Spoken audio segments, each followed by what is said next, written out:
සාමාන්‍යයෙන් අයවන්න අපි දන්නේ වෙනස කෙරුවොත් ඉතින් රූපවාහිනී මැදිරියක් ඇතුලේ කියලානේ.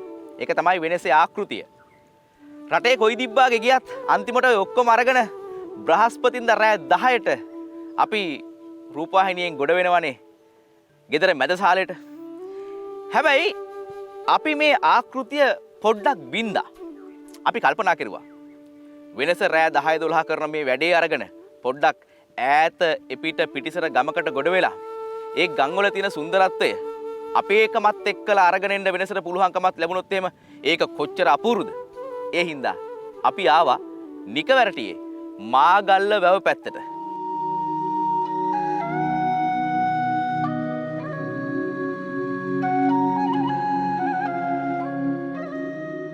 මෙතන ඉඳගෙන තනියම මේ ඔරුවේ ඉතින් හබල් ගගහ මම දුක සාංකාව විඳගෙන මේ මාගල්ල වැවේ සක්කලං කරනකොට අපේ අර අනිත් කොළු ගැටව් දෙන්නා වෙන වැඩක් වෙන තැනක කරනවා. සංගීතයත් එක්කලා සාජ්‍යයක් එක්කලා මහත්තුරු කට්ටිය සින්දු කියන වැඩේ හරි අපූර්වයි. ඉතින් ඒ හින්දා අපි මේ වැඩේට ගොඩ වෙලා ඉමු.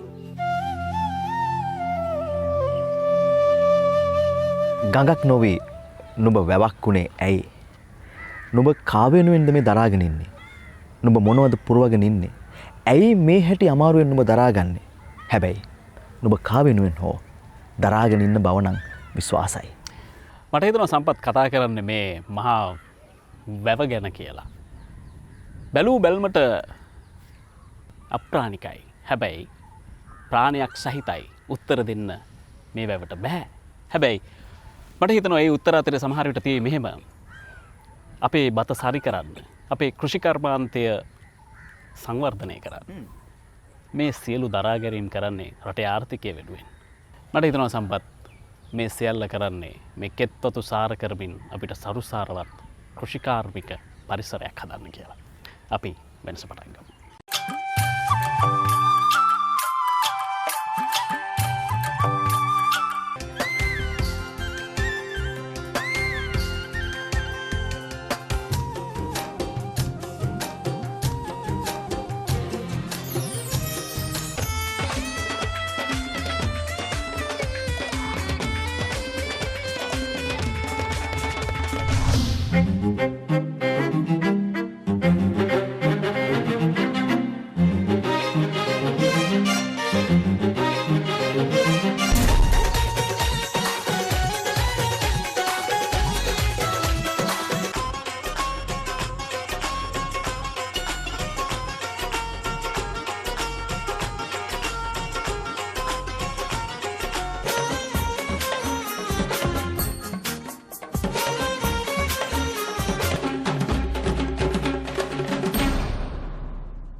නුඹ කොතෙක් දරාගෙන ඉන්නවද?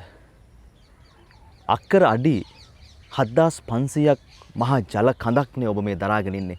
ඇයි මෙහිම දරාගෙන ඉන්නේ? අසංක රට වෙනුවෙන්, නුඹ මා වෙනුවෙන්, ජාතිය වෙනුවෙන් නුඹ මෙතරම් ජල කඳක් දරාගෙන ඉන්නවා. එවැනි සුන්දර පරිසරයකට අපි සාමාන්‍ය සුපුරුදු සාම්ප්‍රදායික ස්වාධීන රූපවාහිනී වෙනස මැදිරියෙන් අපි දොට්ට බැස්සා.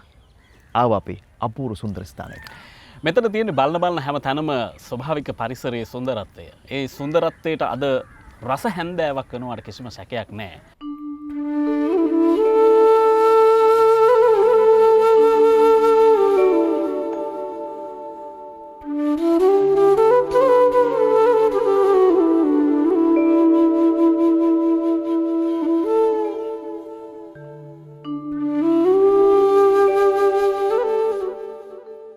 කළු එතනා පින් නොකලේ මන්ද වදාලට කළුන්දාව පින්න පොලේ පැවති එදා සිට පලන්දාන හැම අබරණ සිරිමල් එතනට කළුන්දාව සිරිවර්ධන බිසව එදා සිට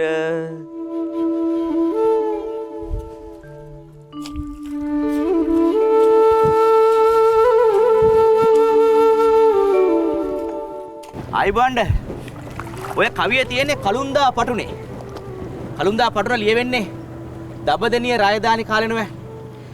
මඩ හොදා ගත් කල ගොවියා රජකමට සුදුසුයි කියලා පරණ කියමනක් තියෙනවා. අහලා ඇතිනේ. ඇත්තටම කුඹුරේ හිටපු මිනිස්සු මේ රටේ රජ වෙලා තියෙනවද? නැත්තම් මඩ හොදගත්තාම මිනිසුන් රජ වෙන්න පුළුවන්ද? මඩ ගාගෙන ඉන්නවා කියන එක රජ වෙන්න තියෙන සුදුසුකමක්ද? හැබැයි ඒ කොයි මඩද කියලා තීරණය කරන්න ඕනේ. ඇත්තටම මඩ ගාගත්තු අය මේ රටේ රජ වෙලා තියෙනවා. අහලා තියෙනවද අප්පු අය කතාව? අප්පුව රජ වුණා වගේ කියලා? ඔව්. අප්පුව රජ වුණා. ඒ රජ වුණා විතරක් නෙමෙයි මේ මුළු ලංකාවම දියුණු කරලා එක්සේසත් කෙරුවා. ඒ තමයි පරාක්‍රම බහු රජුරුව. දෙවෙනි පරාක්‍රම බහු රජුරුව දඹදෙණිය. අපි ආවා දඹදෙණිය කලුන්දාව ගමට උන්වහන්සේගේ කතාව හොයාගෙන.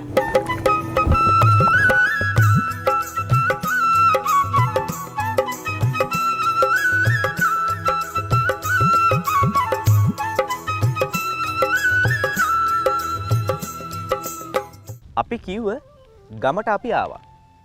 දඹදෙණිය රාජධානියේ ඉඳලා. එහෙම නැත්නම් අද නම් දඹදෙණිය නගරේ ඉඳලා අහස් දුර සතපුම් 8කට 10කට මෙහා පැත්තේ නාරම්මලට කිට්ටු වෙන්න කලුන්දාව කියන සුන්දර ගම්මානේ තියෙනවා. මේ ගමේදී තමයි අර අප්පුවා රජ වුණා කියන කතාව ජනප්‍රවාදය නිර්මාණය වෙලා තියෙන්නේ. ඔය නිර්මාණය වෙච්ච ඉතිහාස කතාවට මුල් වුණු පසුබිම මගේ පිටිපස්සේ තියෙනවා. ඒ කියන්නේ මේ ස්ථානය මේ රටේ දඹදෙණිය මහරජතුමා රාජ්‍යත්වයේ සඳහා තෝරාගත්තු තැන. නිකන් හිතන්න මොනතරම් භූමියක්ද මීට අවුරුදු ගානකට ඉස්සෙල්ලා. ඒ වගේ වටිනා භූමියක තමයි අපි ඉන්නේ. මේ කතාවත් එක්කලා බැඳිච්ච ඉතිහාස කතා, ලේඛනගතව සහ ජනප්‍රවාදව විවිධ තැන්වල අපිට මුණ ගැහෙනවා. හැබැයි ප්‍රශ්නේ තියෙන්නේ මේ තොරතුරු එක එක තැන්වල හුදකලා වෙලා තියෙන්නේ. අපි උත්සාහ කරනවා කලුන්දාව සංචාරයත් එක්කලා මේ තොරතුරු එකම තැනකට එකතු කරගන්න. අප්පුවා කියන්නේ කවුද? ඔහු හිටියේ කොහෙද? ඔහු හැදුනේ කොහෙද? ඔහු රජ වුණේ කොහොමද? රජ වෙලා ඔහු කවුද? මේ කියන කාරණා පිළිබඳව අපි කලුන්දාවට වෙලා අද කතා බහ කරනවා. මේ කතා බහ පිළිබඳව හොයාගෙන යනකොට මේක කතා කරන්න ඉතින් ගැළපෙන කෙනෙක් ඉන්න එපා. මේ තොරතුරු අවුරුදු 10කට එහා පැත්තේ තොරතුරු හොයාගෙන මේවා විශ්ලේෂණය කරලා මේ ගැන යම්කිසි පරිශන මට්ටමින් හිතන කරන කෙනෙක් හොයාගන්න ඕන. ඒක ලොකුම අභියෝගයක් බවට පත් වුණා. අපිට හම්බ වෙනවා අපේ රටේ පිනට පහළ වෙච්ච බොහොම නිහඬ කලාකරුවෙක්. රාජ්‍ය සම්මානලාභී ලේඛකයෙක්. විශිෂ්ට රාජ්‍ය සේවකයෙක්. ඔහු ගැන කියන්න මම පුංචි එක නවකතාවක නමක් කියන්නම්කෝ. සිරිමල් එතන. ඔබ අහලා තියෙනවද? නෑ ඔබ කියයි කියවලා නෑ බලලා තියෙනවා කියලා. ඒ පොත නෙමේ චිත්‍රපටිය. බාලසූරි මහත්තයා. ඔබ ගැන බොහෝ තොරතුරු සාමාන්‍යයෙන් අපි දන්නවා. මට කෙටියෙන් කියන්නකෝ ගුණසේකර බාලසූරිය කියන්නේ මොන වගේ මිනිස්සෙක්ද? මම කලුන්දායි ගුණසේකර බාලසූරිය. මම රාජ්‍ය සම්මානලාභී ලේඛකයෙක්. බාලසූරි මහත්තයා. දැන් සාමාන්‍යයෙන් ඔය දඹදෙණියේ ඉඳලා කලුන්දාවට මහ ලොකු දුරක් නැහැ. එතකොට මේ දඹදෙණියේ හිටපු කුමාරයා තමයි අප්පුව නමින් කලුන්දාවේ හැදෙන්නේ. එතකොට දඹදෙණියේ හිටපු රජපෞලයි කලුන්දාව ගමයි අතර ඒ කාලේ මොන වගේ සම්බන්ධ තිබිලා තියෙන්නේ? නැත්තම් අප්පුවගේ සම්බන්ධය කොහොමද කලුන්දාවට ලැබෙන්නේ? කොහොමද අප්පුව කලුන්දාවට එන්නේ? අප්පුව කලුන්දාවට එන්නේ දඹදෙණි රාජධානියට රෙදි හොදපු රිදියන්දා. කලුන්දාවේ ගමගෙදරට රෙදි හේදුවා. දඹදෙණි රාජධානිය ආරම්භ කරපු තුන්වෙනි විජයබාහු රජුරුවන්ගේ අගබිසව චුල්ලභද්‍රා නමින් හැඳින්වෙන බව පොතපතේ සඳහන් වෙනවා. මේ චුල්ලභද්‍රා කුමාරියට පුත් කුමාරෙක් හම්බෙලා නොබෝ දිනකින් මේ චුල්ලභද්‍රා කුමාරිය අභාව ප්‍රාප්ත වුණා. ඊට පස්සේ තුන්වෙනි විජයබාහු රජුරුව මුස්ලිම් බිසවක් සරණ පාවා ගත්තා. මේ මුස්ලිම් බිසවටත් පුත් කුමාරෙක් හම්බුණාට පස්සේ මහත් සතුටටපත් වුණු රජුරුව බිසවගෙන් ඕනේ වරයක් ඉල්ලන්න කියලා කිව්වා. ඊට පස්සේ බිසවුන් වහන්සේ ඉල්ලුවා මගේ පුතාට රජකම දෙන්න කියලා. පාරම්පරික සම්මතයට අනුව රජුරන් වැඩිමල් පුතාට තමයි රජකම හිමි වෙන්නේ. හින්දා රජුරෝ මේක ප්‍රතික්ෂේප කළා. ඒක මහා ගැටුමක් බවට පත් වුණා. ඒ නිසා පසු කාලයේදී මේ පළමු කුමාරගේ ජීවිතයට තර්ජනයක් එල්ල වෙයි කියන බයෙන් මේ කුමාරයා රජමැදුරෙන් පිටමන් කිරීමට අවශ්‍ය කටයුතු සංවිධානය කරලා තියෙනවා. ඒ අතරතුර තමයි රජගෙදරට රෙදි හොදපු රිදිනන්දා මේ කලුන්දාවේ ගමගෙදරට මේ පුත් කුමාරයාත් සමග පැමිණි. ගමගෙදර කියන්නේ කලුන්දාවේ ගමරාල කියන්නේ මේ ගම් පළාතම ඉන්න වැදගත් සම්භාවනීය පුද්ගලෙක්. වී 30 සමුනක කුඹුරු තිබුණා, ගොඩ ඉඩම් තිබුණා. ඔහුට හිටියා කළු එතන සහ සිරිමල් එතන කියන දුවලා දෙන්නේ. පුතෙක් නැති අඩුපාඩුව ඔහුට තිබුණ නිසා රිදිනන්දගෙන් මේ ගමරාල මේ පුත් කුමාරයා ඉල්ලගත්තා හදා වඩා ගැනීම සඳහා. එදන් සිට ගමගෙදර ලදරුවෙක් විදියට මේ කුමාරයා හැදුනා. ගමරාල මේ ළමයාගෙන් ඇහුවා මේ ළමයාගේ නම මොකක්ද කියලා. ළමයා කිව්වා මට නමක් නැහැ කියලා. ඊට පස්සේ ගමරාල එහෙනම් අපි අප්පුවා කියලා පුතාට නම දාමු කියලා හිටන් එදා ඉඳලා අප්පුවා කියන නම ව්‍යවහාර වුණා. අප්පුවයි සිරිමල් එතන සහ කළු එතන කියන තුන් දෙනා සහෝදරයන් වශයෙන් එතන සිට හැදී වැඩුණා.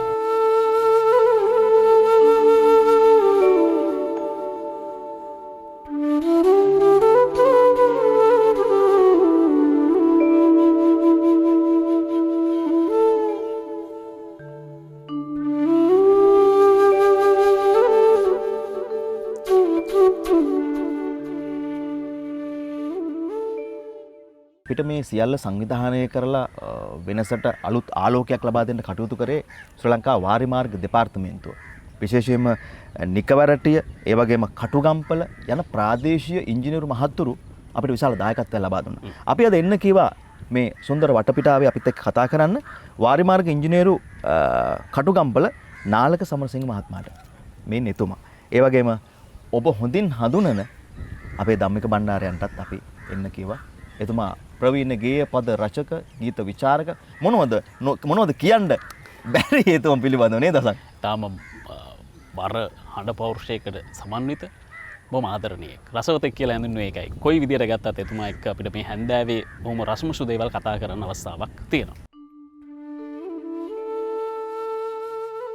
එතකොට මේ ගිනිමත් දහනේ ඇවිල්ලා වෙනස කණ්ඩායම මොකද්ද මේ කරන්නේ මේ නිකවැරටියේ මේ වැව් තාවුල්ලක වැව කවුරු පදින ගමන් ගමේ රටේ තොටේ තොරතුරු කියන ගමන් ඇහැට මුණ ගැහිච්ච හැම එකක්ම රූප රාමු වලට එකතු කරගන්න ගමන් මේ වැඩේ මොකද්ද කියලා හිතන්න පුළුවන්.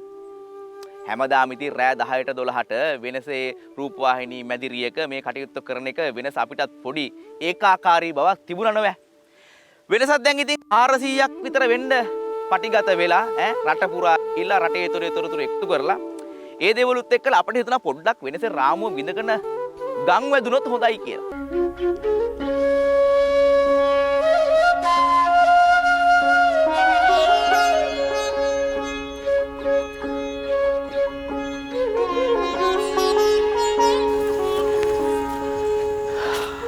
මහා දවාලක කොළඹ අහස යට දවල් 12ට විතර ඔබ මොහොතකට මවා ගන්නකෝ. කොහොමනම් කර්කශ බවක් දැනෙනවද? කොහොමනම් ග්‍රීස්මයක් දැනෙනවද? මම මේ වෙලාවේ ඉන්නෙත් මහා දවාලක පන්නල බුලුගහවත්ත කියන ග්‍රාමයේ. මෙතන කොළඹ අහසයට දැනෙනවට වැඩිය බොහොම සෞම්‍ය බවක් දැනෙනවා. සිසිලසක් දැනෙනවා. ඒ මේ පරිසරයේ තියෙන සුන්දරත්වයත් එක්ක. ගස් වැල් වලින් පිරුණු බොහොම සුන්දර වටපිටාවක මම මේ ඉන්නේ. ස්වභාව සෞන්දර්යයට හානි නොකර මිනිස්සු මේ ස්වභාව සෞන්දර්යයේ තියෙන සුන්දරත්වය විඳිමින් තමන්ගේ ජීවිකාව ඉස්සරහට අරගෙන යන අය අපිට හම්බ වෙනවා. ඒ අතරිනුත් විශේෂයි ස්වභාව සෞන්දර්යයේ ඇතැම් තැන්වල තියෙන සුන්දරත්වයන් මිනිසා විසින්ම මතු කරගන්නවා.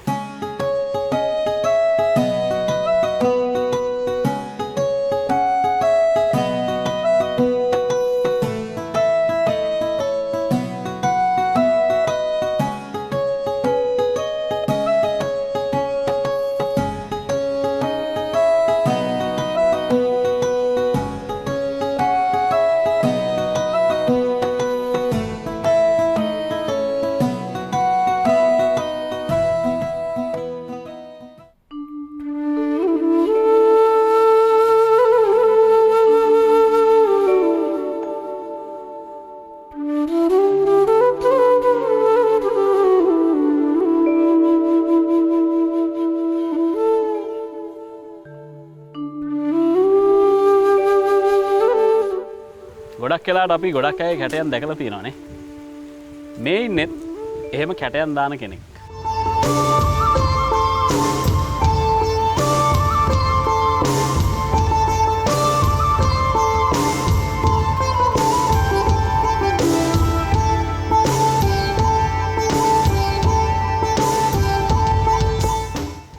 මිනිස්සුන්ගේ හරි කැටයන්.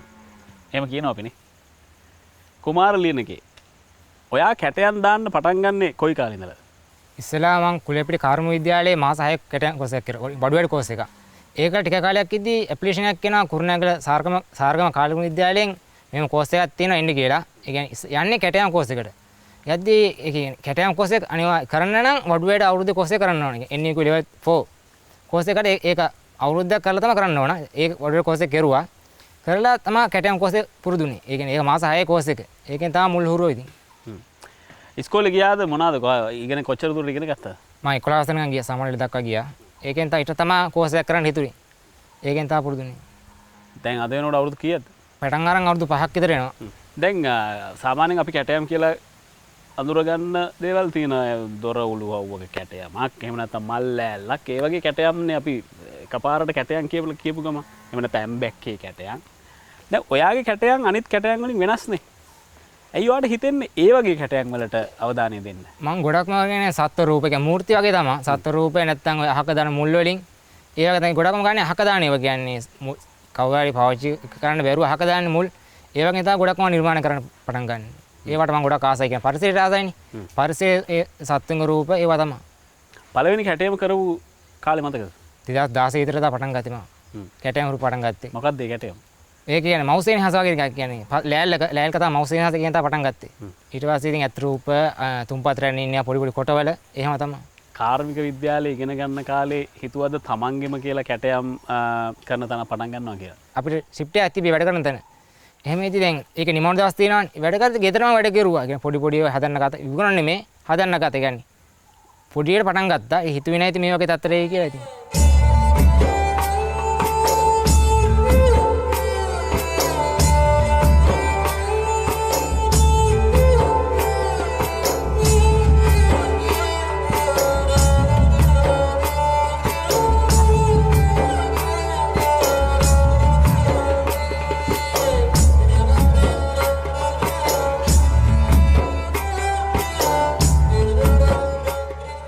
අපි අහලා තියෙනවනේ පොඩි කලා කුසලතාවයක් නිර්මාණශීලී හැකියාවක් එහෙම තියෙන්න ඕනි කියලා. පොඩි කාලේ ඉඳන් ඔයා එහෙම නිර්මාණශීලී දේවල් කරපු කෙනෙක්ද? චිත්‍ර ඇඳීම හැකියාව තිබ්බා. ඒ කියන්නේ හිතුවේ නෑ ඉතින් මේ වගේ නිකන් කලාත්මක මූර්තිය වගේ ඒවා මට එහෙම කරන්න පුළුවන් කියලා. කරන්නේ නැද්දි හිතනවා මේ සතා මෙතෙන්ට එන්න ඕන. එහෙම හිතනවා. ඒතකොට තමයි පටන් මේ යන්නේ හැටි. හරි දැන් අපි කතා කරමු ආගේ කැටයම් වල අපි දැක්ක ලොකු දවන්ත මුල් වලට නිර්මාණාත්මක හැඩතල දීලා තියෙනවා. ඒ හරහා සමහර වෙලාවට අපි හිතන්නේ නැති නිර්මාණ කරලා තියෙනවා. කොහොමද මේ මුලේ ස්වභාවයත් එක්ක නිර්මාණය මොකද්ද කියලා තීරණය කරන්නේ? ඒ කියන්නේ ඉස්සලාම අය බලනවා කියන්නේ සමහර ගස්වල මට්ටම් කැපෙනවා. පිලක්ක වරක හොඳ හරිය ගණ්ඩත් ඒක වියකුර හැටියට කැපෙනවා. එතකොට ගන්න බෑ. මට්ටම් කැපුණොත් විතර මට ගන්න පුළුවන්. එහෙම ගහලා දැන් කට්ටිය කියනවා එහෙම තියනවා නම් මල්ලි එන්න අරයන්න කියලා. ඒ කියන්නේ වතු සුද්ධ කරලා තියෙන බෙකෝවලි. ඒගොල්ලෝ කියනවා. ඒක මම අරන් ඇවිල්ලා ටිකන් හොඳට හොදනවා. පස්ක තියන්න එපා. පස් ටික යවලා ඒකේ පොත්තේ යවලා මෙයා කරනවා. ටික දවස් දෙවර්ෂ ගාලා තියෙනවා. ඊට ඒක හිතෙනවා ඉතින් මේ සතා ඉස්සලා පටන් ගන්න අලියෙක් ඒ කියන්නේ ඇතෙක් වගේ තමයි පටන් ගන්නෙ. එහෙනම් පටන් අරන් අර සතා කපාන යද්දි හිතනවා මේක මෙතෙන් ඉන්නවනේ එහෙම කියලා හිතනවා. ඒතර තමයි හිතන්නේ නිකන් මේ දැන් ඉස්සලාම හිතන්න බෑ මේක මේ මෙහෙම කපනවා කියලා හිතන්න බෑ. අර කපාන යද්දි හිතන විදිහට තමයි නිර්මාණය හැදෙන්නේ. දැන් මොන වගේ ගස්ද ඔයාට ගන්න කියලා මං අහුවොත්? තේක ගස් ගන්නවා, මුල් ගන්නවා, කොස් ගන්නවා, මහගොඩේ මුල් ඒ වගේ තමයි ගන්නෙ ගොඩක් දුරට. දැන් මට තියෙන ප්‍රශ්නේ ගොඩක් වෙලාවට ගොඩක් කර්මාන්ත කරන අය අමුද්‍රව්‍ය නැති වුනහම කර්මාන්තය නවත්තලා දානවා. එහෙම නැත්නම් කර්මාන්තේ කඩාගෙන වැටෙනවා. දැන් ඔයා කරන රස්සාවෙත් ඒ මුල හම්බුනේ නැත්තම් ඔයා මේ සජීවීව හොඳට තියෙන ගහක් කපලා හරි මුලක් අරගෙන ඇවිල්ලා මේ වගේ වැඩක් කරන්න පෙළඹෙයිද? නෑ. ඒ කියන්නේ නෑ. ඒ කියන්නේ ගොඩක් දුරට දැන් කවුරු හරි වැඩකට අරන් කොහේ අහක දාන මුලක් නේ එක්ක පුච්චලා දානවා. නැත්තම් පළල දරට ගන්නවා. ඒ වගේ මුලක් මං ගෙනල්ලා මේ වගේ නිර්මාණයක් කරනවා ඉතින්. අහක දාන මුලක් නේ. ඒ කියන්නේ අහලා පහලා අය දැනුවත් හින්දා ඔයාලට කතා කරලා එහෙම දෙන්න. ඔව් කියනවා වැඩ කරන කට්ටිය ඉන්නවා මේ වතු මෙයා කරන කට්ටිය ඉන්නවා අයියලා. ඒගොල්ලෝ කියනවා මල්ලි මෙහෙම මුලක් තියෙනවා අර යන්න කියලා. අර ගිහින් කියනවා ඒගොල්ලෝ මට ගෙනත් දෙන අවස්ථා තියෙනවා ඉතින්. ඒ නිසාලි වලට? නෑ නිකන් ගෙනත් දෙන්නේ ඒගොල්ලෝ. නිකන් ගෙනත් දීලා යනවා ඉතින්. මං කරන දේ අර නිර්මාණය හදන එක විතරයි ඉතින්. අනතුරු එහෙම වෙලා නැද්ද ඔය? වෙලා තියෙනවා. 2016 ජනවාරි 4 ඒ කියන්නේ අර තුම්පත් කොස්කෝට් එකෙන් තුම්පත් රැණක් කැපුවා. කවදාද කැපුවේ ගයින්ඩර් මැෂින් මේ කියන්නේ. ඒක හයිතර හයියයි. පරණ මැෂින් කියන්නේ පරණ ගහ දිරලා ගිහිලා අරටු විතරයි එකේ. එලියක් මොකුත් නැහැ. කපාදී ගයින්ඩර් අල්ලන ඉදී ගයින්ඩර් පැන්න මෙයා තින්. වයිදී මෙතනින් කපාන ගියා. අන්තිමට ඉතින් කොළඹ ඉස්පිතාලේ නැවතුනේ. මෙහුන් 17කුත් දාලා තාම පාර තියෙනවා. තාම තියෙනවා. අන්තිම ප්‍රශ්නේ මොනවද බලාපොරොත්තු? මේ කලාව දිනු කර තමයි ගොඩක්. ඒ කියන්නේ මේක ඉස්සරහට කියන්නේ මගේම බ්‍රෑන්ඩ් එකක් ලීන එකේ ලී කැටයම් කියලා වගේ බ්‍රෑන්ඩ් එකක් හදාගන්න තමයි බලාපොරොත්තු තියෙන්නේ. ලියනගේ ලී කැටයම්.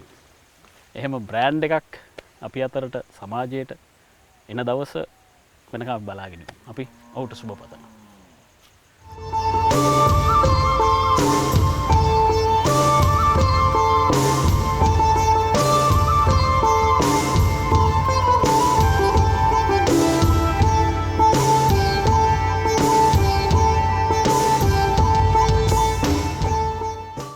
ගංගොඩ වටා මෝරණ වන ලැහැබ මැන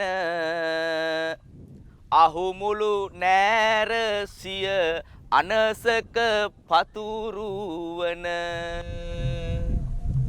බලවත් අයිය නායක දෙන ගොදුරුගෙන මේ අය රකිනු මැන යන එන සියලු තැන මේක අයියනායක දෙයි හාමුදුරන්ගේ අඩවිය. ඒ නිසා කටවරද්ද ගන්න බෑ. උන්වහන්සේගෙනුත් අවසර අරගෙන වෙනසේ අපේ අර කොල්ල කුරුට්ටු වතන සංගීත සාහිත්‍ය කරනවානේ. ඒකට පොඩ්ඩක් ගොඩ වෙලා ඉමු.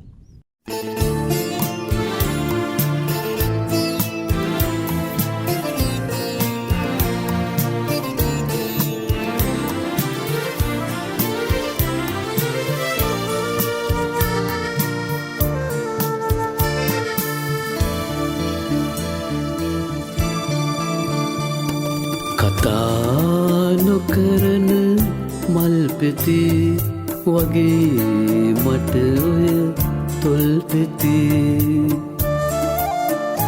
මගේ ආදරේ හඳුනන්න නැති මල්පෙතිවලට හිත යන නැති කතා නොකරන මල්පෙති වගේ මට ඔය තොල්පෙති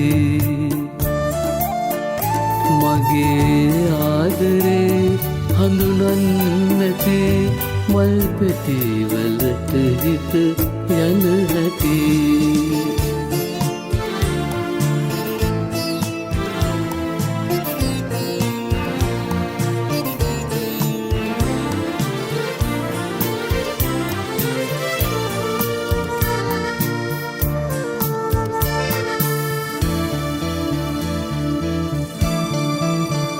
නිල් අහස පායන සඳරති සරදම් කළා හොඳටම ඇති මගේ ආදරෙනින් හින්දති ඔබ තාම හඳුනාගෙන නැති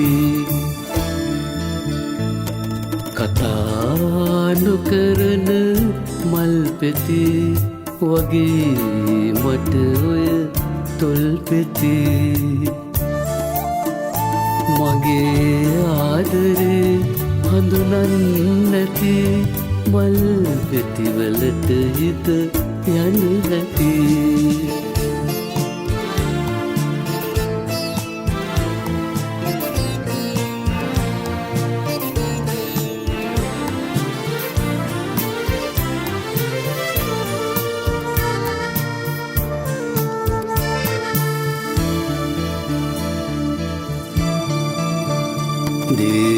දුන්න සලුවිල ලාඇති පය පිළිගන්න මල් පෙති ඇති මහසාගරයටත් දුක ඇති වැළපෙන්නේ කයි හැකි හැකි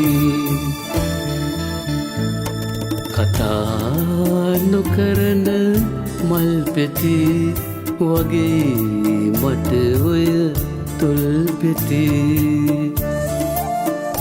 මගේ ආදරේ හඳුනන්න නැති මල්පෙතිවලට හිත යන නැති කතා නොකරන මල්පෙති වගේ මට ඔය තොල්පෙති මගේ ආදරේ හඳුනන්න නැති මල්පෙතිවලට හිත යන නැති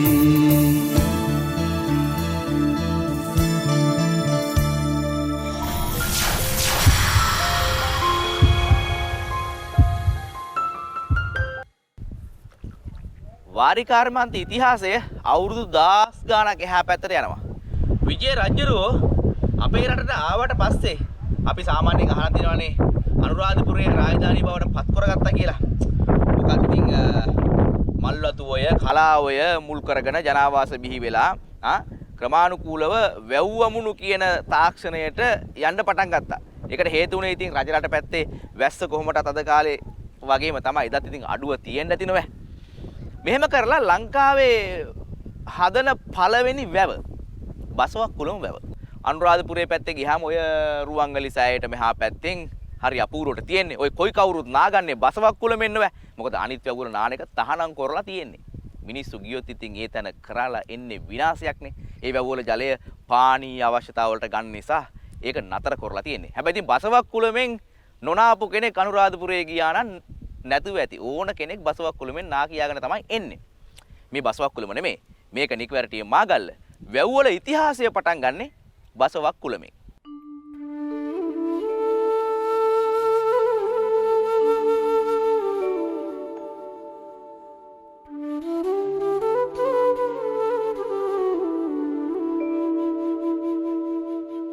නාලක මහත්මයා මොකද්ද මේ වැව? මේක නමින් මාගල්ල වැව. මේක කුරුණෑගල දිස්ත්‍රික්කයේ මේ නිකවරටි ප්‍රදේශයේ තමයි පිහිටලා තියෙන්නේ. මේ වැවට ජලය එන ජල සැපයුමක් තියෙනවා. දදුරුය හරස් කරලා රිදී බැඳියල්ල කියන ස්ථානයෙන් සතුම් ගණනාවක් දිග ඔයක් ඇලක් දිගේ තමයි මේකට ජලය ලැබෙන්නේ. ධම්මික මහත්මයා මේ ගීතය අද අපේ ගීතාවලියේ නැහැ. හැබැයි වැවක ඉන්න නිසා අපි මට මතක් වෙනවා මේ පිරුණු වැව් ජලයේ සුදු නෙළුම් සරනවා හැදුණු සිත් මඩලේ පෙම් සුවඳ දැනෙනවා. ඇත්තටම වැවත් එක්ක බැඳුණු ගීත සාහිත්‍යයක් අප ගීතාවලිය පෝෂණය කරා. ඔව් මෙහෙමනේ. වැව අතාරින්න බෑ. බෑනේ. වැව කියන්නේ අපේ ලංකාව පෝෂණය කරපු ලංකාව හදපු අපි දන්නේ නැහැ මේ පළවෙනි පරාක්‍රම බව ඇත්තටම මෙහෙම එකක් කීවද කියලා. නමුත් අපි ඒක ජාතික වාක්‍යයක් හැටියට හදනවා. අහසින් වැටෙන එක දියබුදුවක්වත් අපතේ නවර. පරාක්‍රම බව කියන කෙනෙක් අහගෙන හිටපු කෙනෙකුත් නැහැ. නමුත් ඒක නරකද? කොච්චර වටිනවද? මේක අන්තිමට මේක ඇත්තටම ප්‍රායෝගික තත්ත්වයට පත් කරන්නේ ප්‍රායෝගික වූ වාරිමාර්ග ඉංජිනේරුවරු. එකෙන් තමයි අපි වැව් බලන්න අපිට ඕන තරම් යන්න තිබුණ වැව් බලන්න. වැව් කොහෙද නැත්තේ? අපි වැව් බලන්න ආවේ. වැවක් හදන මිනිස්සු ඉන්න තැනකට. ආයිබෝන් ඉතින් ඔරුවකට නැගකට පස්සේ මේකේ හෙල්ලෙන්නේ නැතුව ඉන්න බෑ. මොකද මේ වාහනයක් වගේ මේක බ්‍රේක් ගහලා නවත්තන්න බෑ. මේක නවත්තන්න බෑනේ. මේක ඉතින් මේ හබල තමයි ඉතින් ඕන දෙයකට තියෙන්නේ. වෙන ඉතින් මේ වැව මැද්දේ හබලේ හවුහරණ ඇරෙන්න වෙන හවුහරණක් නැහැ. සාමාන්‍යයෙන් අපි ඉන්නේ සත්කෝරලේ කියන පැත්තේ. නිකවැරටිය සත්කෝරලට අයිති වෙන පැත්තක් නෙවෙයි. සත්කෝරලේට ඉතින් බත්කෝරලේ කියලාත් කියනවා. බත්කෝරලේ කියලා කියන්නේ රටේ මිනිස්සුන්ට බත බුලත සපයන බතින් බුලතින් සොයම් පෝෂිත වෙච්ච මහා හරි අභිමානයක් තියෙන පැත්තක් නෙවෙයි. ඉතින් සත්කෝරලේ අභිමානයත් එක්කලා මේ පැත්තේ තියෙන සෞභාග්‍ය ශාස්ත්‍රීයත්වය වැව් අමුණු වල තියෙන සිරියාව ගම්පියසේ තියෙන ගැමි බව ගොඩේකම අපේකම මේ හැම දෙයක්ම වෙනසේ රූපරාමු අතරේ අපූර්වට සටහන් වුණා.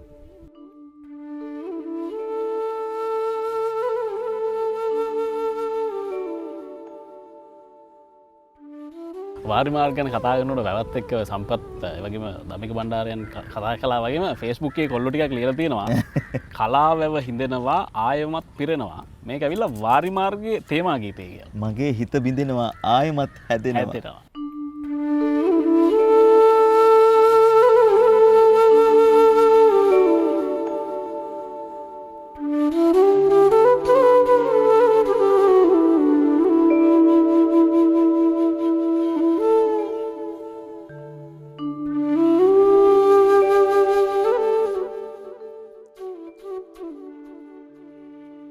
දැන් බාල කාලේ ওই විදිහට ගෙවෙනකොට අප්පුවගේ සිරිමල් එතනගේ අතර යම්කිසි ආදරයක්, යෝජනාවක්, හිතවත්කමක්, බැඳීමක් ඇති වෙනවා. ඒක කෙලවර වෙන්නේ ඒ කතාව ගොඩක් දුර දිග ගිහිල්ලා අපි දන්න විදිහට. කොහොම නමුත් ඔය අප්පුවගේ ජීවිත කතාවත් එක්කලා බැඳිච්ච ඓතිහාසික තැන් සහ සිද්ධස්ථාන මේ කළුන්දාව ගමේ තාම තියෙනවද? ඒ තියෙනවා නම් මොනවද? අප්පුවා කියන්නේ පසු කාලයේදී දෙවන පරාක්‍රම බාහු නමින් මහා පණිවරයෙක් වශයෙන් රජ වුණු රජුරුව. ඒ රජතුමාට රාජ්‍යත්වයේ හිමි වුණු ඊටාම වැදගත් ස්ථානයේ තමයි අපි මේ ඉන්නේ. මෙතෙන්ට කියන්නේ නම්බමරේ කෙත. නම්බමර කියන එක රාජවංශාවලියේ ඊටාම විශිෂ්ට ලෙස සඳහන් වෙල නම්බු නාමයක්. දෙවන පරාක්‍රම බාහු රජුරවණ්ඩත් නම්බමර කලිකාල සාහිත්‍ය සර්වඥ පණ්ඩිත පරාක්‍රම බාහු කියන විරුදාවලියෙන් තමයි හැඳින්වෙන්නේ. මේ නම්බමර කියන නම දෙවන පරාක්‍රම බාහු රජුෝ රජ වෙලත් අමතක කරේ නැහැ. මේ නම්බමර කියන කුඹුරුයායේ පිහිටි මෙන්න මෙතන තියෙන මේ ගල ඊටාම වැදගත් ස්ථානයක්. මොකද පුවා මේ නම්බමර කෙත හාණ්ඩ අවශ්‍ය වුණා. ඉස්සෙල්ලා ගම ගෙදර හරක් බරාගත්තු කොල්ලා කියලා හැඳින්වුවේ. නමුත් හරක් ටික රණාවත්තේ පුජ්‍යලයකට අඳේට දුන්නා මේ දරුවට ගමේ පන්සලේ අධ්‍යාපනය ලබා දීම සඳහා. හරක් ඒ නිසා මේ කුඹුරක් හාණ්ඩ හරක් බාණක් කිල්ල ගන්න අප්පුවා රණාවත්තට ගියා. රණාවත්තේ ඒ පුජ්‍යලයා ඔහු කේවල් කෙරුවා කීප දවසක්ම හෙට දෙන්නම් කියලා හරක් දුන්නෙම නැහැ. ඒක නිසා ඔහු මේ නම්බමරේ කෙතට ඇවිදින් නගුලක් සහ වේගහක් අරගෙන උදේ පාන්දර ඇවිදින් ඔහු අදිෂ්ඨාන කළා මට රජකම ලැබීමට වාසනාවක් තියෙනවා නම් මේ වියගහ කුඹුර හිටෝලා මේ වියගහට කොහේ හරි ඉඳලා කුළු අරක් දෙන්නෙක් හරි ඇවිදින් කර තියන්න ඕනේ කියලා. එතකොට මෙතන අපි ඉස්පත්තේ තියෙන්නේ මේ කඳු දෙකක් තියෙනවා වේරගල් කන්දයි තියමුල් කන්දයි කියලා. ඒ කඳු දෙකේ ඉඳලා කුළු හරක් පාණක් දුවගෙන ඇවිදින් මේ වියගහට කර තිබ්බා කියලා ජනප්‍රවාදේ ප්‍රකාශ වෙනවා. ඊට පස්සේ මේ හරක් දෙන්න විය බැඳගෙන අප්පුවා මේ කුඹුර හැෑවා. දවල් වෙනකොට සිරිමල් එතන මේ කුඹුරට ඇඹුල ගෙනාවා. අප්පුවා මේ ඇලෙන් මඩ හොදාගෙන මේ තියෙන ගල් තලාව මතට ගිහින් ඇඹුල කාලා සිරිමල් එතනගේ ඔඩොක්කුවේ ටික වේලාවක් වෙහෙස නිමා ගන්න නිදාගත්තා. නිදාගෙන ඉඳ සුළු මොහොතකින් අප්පුවා නැගිටලා කිව්වා මං හීනයක් දැක්කා කියලා. මොකක්ද හීනේ කියලා අහපුවම මගේ කකුලේ පය මාපට ඇඟිල්ලේ පණුවන් ගාලා ඉන්නවා මම හීනෙන් දැක්කා කියලා අප්පුවා කිව්වා. සිරිමල් එතන කිව්වා එහෙනම් ඒක බොහොම සුබ සීනයක් කියලා hina වුණා. ඊට පස්සේ නැවත වටක් සිරිමල් එතනගේ ඔඩොක්කුවේ අප්පුවා හිස තබාගෙන ඉන්නකොට නැවත වටක් කෙටි නිද්දකට පිවිසුණා. ඊට පස්සේ නැවතත් ඔහු අවදි වෙලා ඔහු කිව්වා මම තවත් හීනයක් දැක්කා කියලා. මොකක්ද ඒ හීනේ කියලා කියපුවම වියගහේ බමරයක් බැඳලා තියෙනවා හීනෙන් දැක්කා කියලා කිව්වා. එහෙනම් අපේ අයියන්ට රජකම හම්බෙයි කියලා සිරිමල් එතන උපාසයට hina වුණා. ඒ වගේම කළුන්දා පටුනේ තියෙනවා සිරිමල් එතන කියපු කයි පද දෙකක්. එක කයි පදයක් තමයි උඹට මේ මට මොන රජ තනතුරද ලැබෙන්නේ කියලා. කවුරුත් බලාපොරොත්තු වෙන්නේ රජකමක් පිළිබඳව. ගම ගෙදර ඒකෙන් පැහැදිලි වෙන්නේ. ඒ වෙලාවේ ටික වෙලාවක් ඉන්නකොට දඹදෙනි හිටපු තුන්වෙනි විජේබාහු රජුරන්නේ අභාවයෙන් පස්සේ රාජ්‍යත්වයට උරුමකම් කියන කුඹරා හොයාගෙන රජ පෙරහරින් චතුරංගනී සේනාව සමග මංගල හත්ති රාජ්‍යය පෙරටු කොටගෙන රජ පෙරහැර මේ ස්ථානයට ආවා. මේ ස්ථානයට ඇවිදින් මේ තියන්නේ ඇතා දල දුන්නු ගල. එදා ඉඳන්ම අදත් මේ ඇතා දල දුන්නු ගල කියන නම තමයි මේ ගලට භාවිතා වෙන්නේ. මේ ගල ළඟ ඇතා තන ගැහුවා. ඊට පස්සේ එක්තරා රාජපුරුෂෙක් ඇවිදින් අප්පුවාට කිව්වා ඔබතුමාට මේ අපි ආවේ මොකද කියන කාරණේ පැහැදිලි නැතුව ඇති කියලා ආපු කාරණේ පැහැදිලි කරලා දුන්නා. ඊට පස්සේ මේ මංගල හත්ති රාජ අපිට නැගලා සිරිමල් එතනත් මේ ඇතා පිට නංවගෙන ගිහින් ඔහු දඹදෙණි රාජ්‍යත්වයේ බාරගත්තා. අන්න ඒ විදිහට රටට ඕන කරපු මහා නරපතියෙක්ගේ සෙන්පතියෙක්ගේ මහා රජවරයෙක්ගේ රාජාභිෂේකයට ගමන් ආරම්භ කිරීම සිද්ධ වුණේ මේ ඉන්න කුඹුරු යායේ ඉඳලා. දඹදිවට විතරක් නෙමෙයි මුළු රටටම මහා රජවරයෙක් බිහි වුණා. ඒ තමයි කළුන්දාවේ අප්පුවා. නිකන් හිතන්න. එදා මේ පරිසරය අද මේ හුලගත් එක්කලා තියෙන නිස්කලංක බවට වැඩිය මොන තරම් කාර්යබහුල බවක් තියෙන්නේ නැද්ද? මහා චතුරංගනී සේනාවත් එක්කලා මේ මුළු වෙල්යාය පීරනකොට රාජකුමාරයා හොයාගෙන මොන තරම් හැඟීමක් තියෙන්නේ නැද්ද? හිතා ගන්නවත් අමාරුයිනේ. අපි ඉන්නේ වගේ තැනක.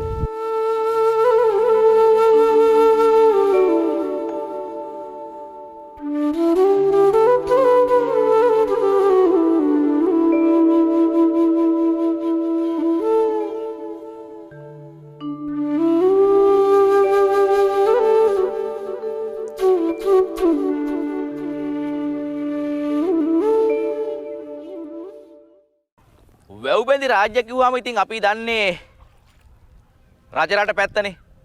අනුරාධපුරයේ පොළොන්නරුව. හැබැයි මේ කුරුණෑගල දිස්ත්‍රික්කේ සත්කෝරළේ වැව්වමුණු දහස් ගාණක් තියෙනවා. මේ පැතිවල තියෙන වැව්වමුණු අර අනුරාධපුරයේ පොළොන්නරුව වගේ තියෙන මහා පරිමාණයේ විශාල වැව්වමුණු නෙවෙයි. පුංචි පුංචි වැව්වමුණු ඕනෑ තරම් තියෙනවා. ඔය වැව්වමුණු එකට එකතු වෙලා මහා වැවකට වතුර ගේන ක්‍රමයට කියනවා නමක් එල්ලංගාව කියලා. එල්ලංගාව කියලා කියන්නේ වතුර එකතු කරලා එක තැනකට කියනවා. අන්න ඒ විදිහට වතුර එකතු කරලා චූටි වැවෙන් මහ වැවට ඇවිල්ලා මාගල්ලට වතුර එනවා. සමහර විට ඉතින් මාගල්ල කියලා නම හැදෙන්නත් ඇත්තේ අර එල්ලංගා ගොඩකින් වතුර ඇවිල්ලා මාගල්ල පුරෝණ හින්දා වෙන්නත් පුළුවන්. මේ තියෙන්නේ මාගල්ල.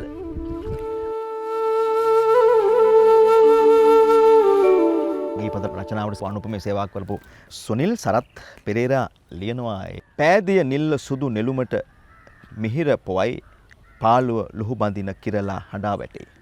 නොකියූ රහස හද උතුරා වාන්දමයි මතකයේ සුවඳ තවමත්මා සිතට දැනේ. සුනිල් සරත් පෙරේරා මහත්තයා තමයි මේක ලියලා තියෙන්නේ. එතුමන් හරි ස්වභාව ධර්මයට හරි ආදරයට කෙනෙක්. මම හිතන්නේ 1000 මට හරියටම කියන්න බෑ 80 ගණන් වල. ඔව්. 80 ගණන් වල ශ්‍රාවක ලේඛක ප්‍රකාශක හමුව කියලා එකක් පවත්වනවා රජරට සේවය. දැන් මේකට ගොඩාක් කට්ටිය ගෙන්නවා. පස්සේ මේ මහාචාර්ය සුදද ගම්ලත් මහත්තයා හිටන් ආවා.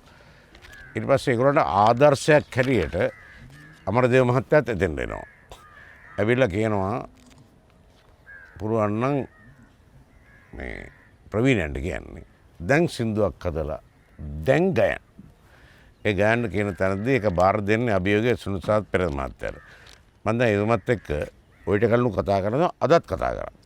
කතා කරන කිව්වා අනුරාධපුරේ පැත්තෙනකොට මම ලස්සන කඳු වැටි දෙකක් දැක්කා.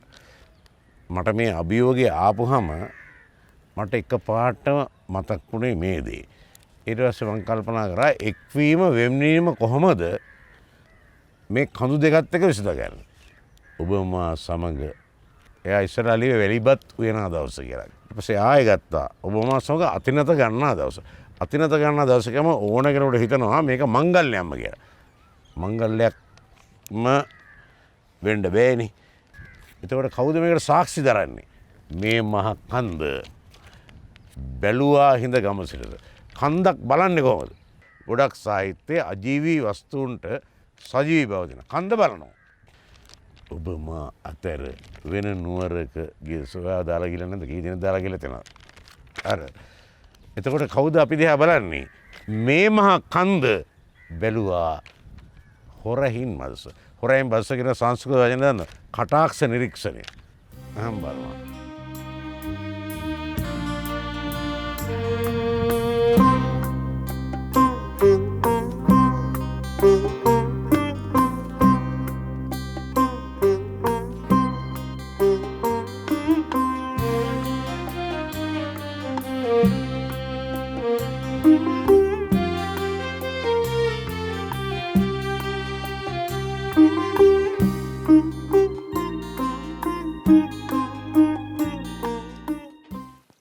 කෙතක කමතක අඬහැරයයි පැලක හේනක සීපදයයි ගමක කොරටුවක එළවලු රහයි කොච්චර අපූරුද.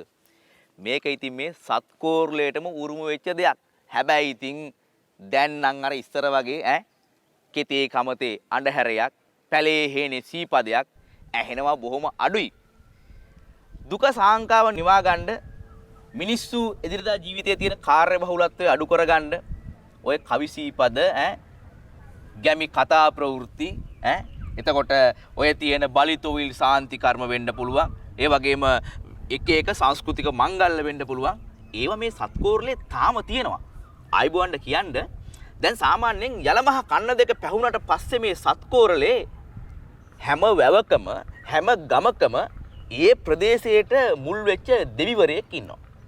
අයියනායක වෙන්න පුළුවන්, වීරමුණ්ඩ මල්ල බණ්ඩාර වෙන්න පුළුවන්, ගම්බාර දේවතා බණ්ඩාර වෙන්න පුළුවන්, ඇල්ලේ බ්‍රාහ්මණ බණ්ඩාර වෙන්න පුළුවන් ඒ වගේ කිතගම හිටි බණ්ඩාර වෙන්න පුළුවන්. විවිධ දෙවිවරු මේ පැත්තට අධිග්‍රූහිතව වැඩ වාසය කරනවා.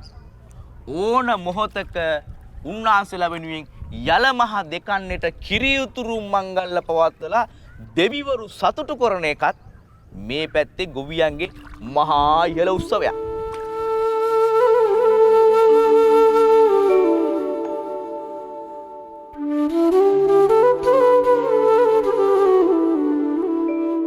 දැන් මේ වැඩසටහන රූගත කිරීමේදී අපි ඊටාම ගෞරවයෙන් සිහිපත් කරන්න ඕනේ අසංක ශ්‍රී ලංකා වාරි මාර්ග දෙපාර්තමේන්තුව. මොකද වාරි මාර්ග දෙපාර්තමේන්තුවේ අනූපමය සේවාව තමයි මේ සන්ධ්‍යාව මනරම් කරන්නට වෙනස හරහා ඔබට මේ සන්ධ්‍යාවේ ඉඳන් කතා කරන්නට පරිසරය හදලා දුන්නේ.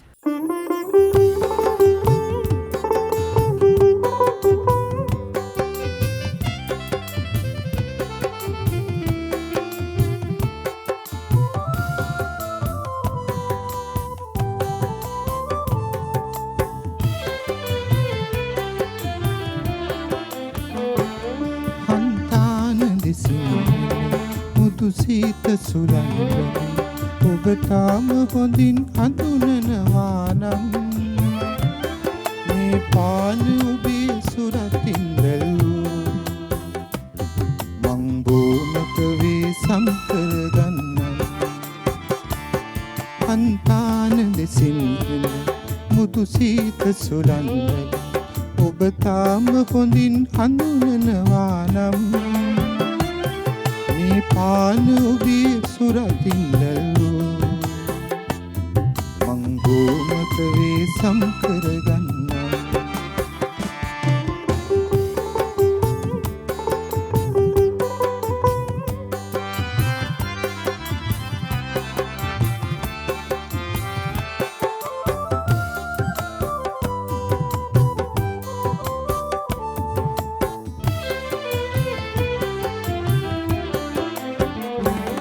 සංසාර පුරුද්දට දෝ මන්දා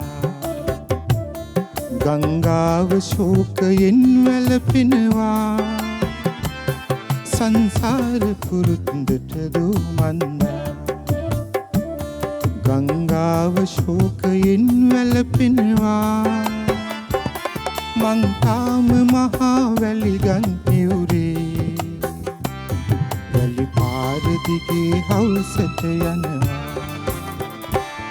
හන්තාන දෙසින් මුතු සීත සුලංගන ඔබ තාම හොඳින් හඳුනනවා නම් මේ පාන ඔබේ සුරතින් බැලූ මං බෝමක වේ සංකරගන්නම්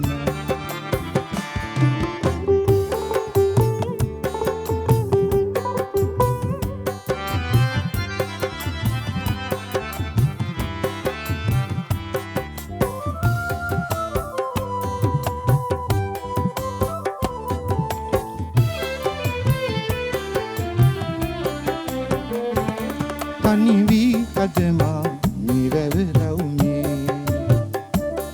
ගලදා පෙරහැර සිරි නරඹනවා තනිවී අදමා මිරවරවුමේ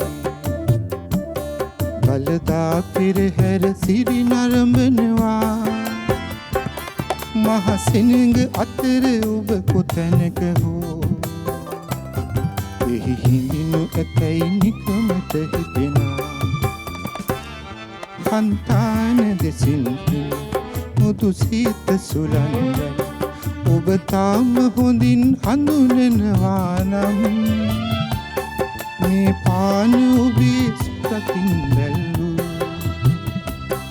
මං බෝමක වේ සංකර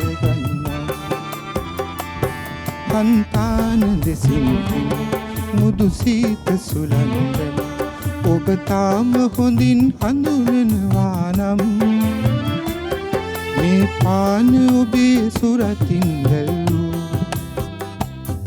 මං බෝමකවේ සම්කරගන්න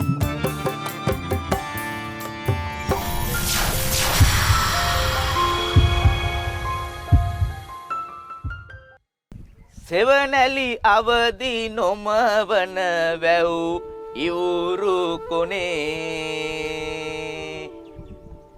කාලය විසින් හැරුව නුග ගසක බෙනේ මලකා කළුව ගිය ආයුධ කැබලි පෙනේ දෙවියෙක් නැතත් එහි බලයක් තිබෙනු දැනේ විමලරත්න කුමාරගම කියන අපේ රටේ බිහිවෙච්ච හරි අපූරු කවියා අයනායක කවිපන්තිනවා ඔය කවිය ලියලා තියෙන්නේ හැම වැවක් ගානෙම හැම වැව් කොටුවක් ගානෙම සංහිඳක් තියෙන එක හරි අපූරු නෑ මේක මේ සත්කෝරලට අනන්‍ය වෙච්ච දෙයක් අනිත් තැන්වල මේක නෑ නුග ගහක් පාමුල බෝ ගහක් පාමුල මහ කුබුකක් පාවුල සංහිඳ ළඟ බාරයක් වෙන්න කොලාත්තක් එල්ලන්න වනාත්තක් එල්ලන්න බාරහාර වෙන්න මේ දේවල් කරන්න මේ සත්කෝරලේ මිනිස්සුන්ගේ තියෙන මහා පුදුමාකාර පාරම්පරික සිරිත් විරිත් ඒ සිරිත් විරිත් එක්කලා වැවත් එක්ක බැඳුණු කතාබහ මිනිස්සුන්ගේ වැවට තියෙන ආදරේ කරුණාව හරි පුදුමාකාරයි ඇත්තටම ගමේ මිනිස්සු වැවට අම්මට වගේ ආදරේ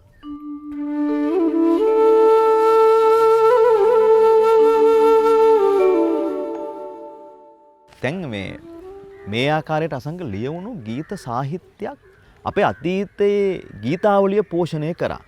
කොපමණ පෝෂණය කරාද?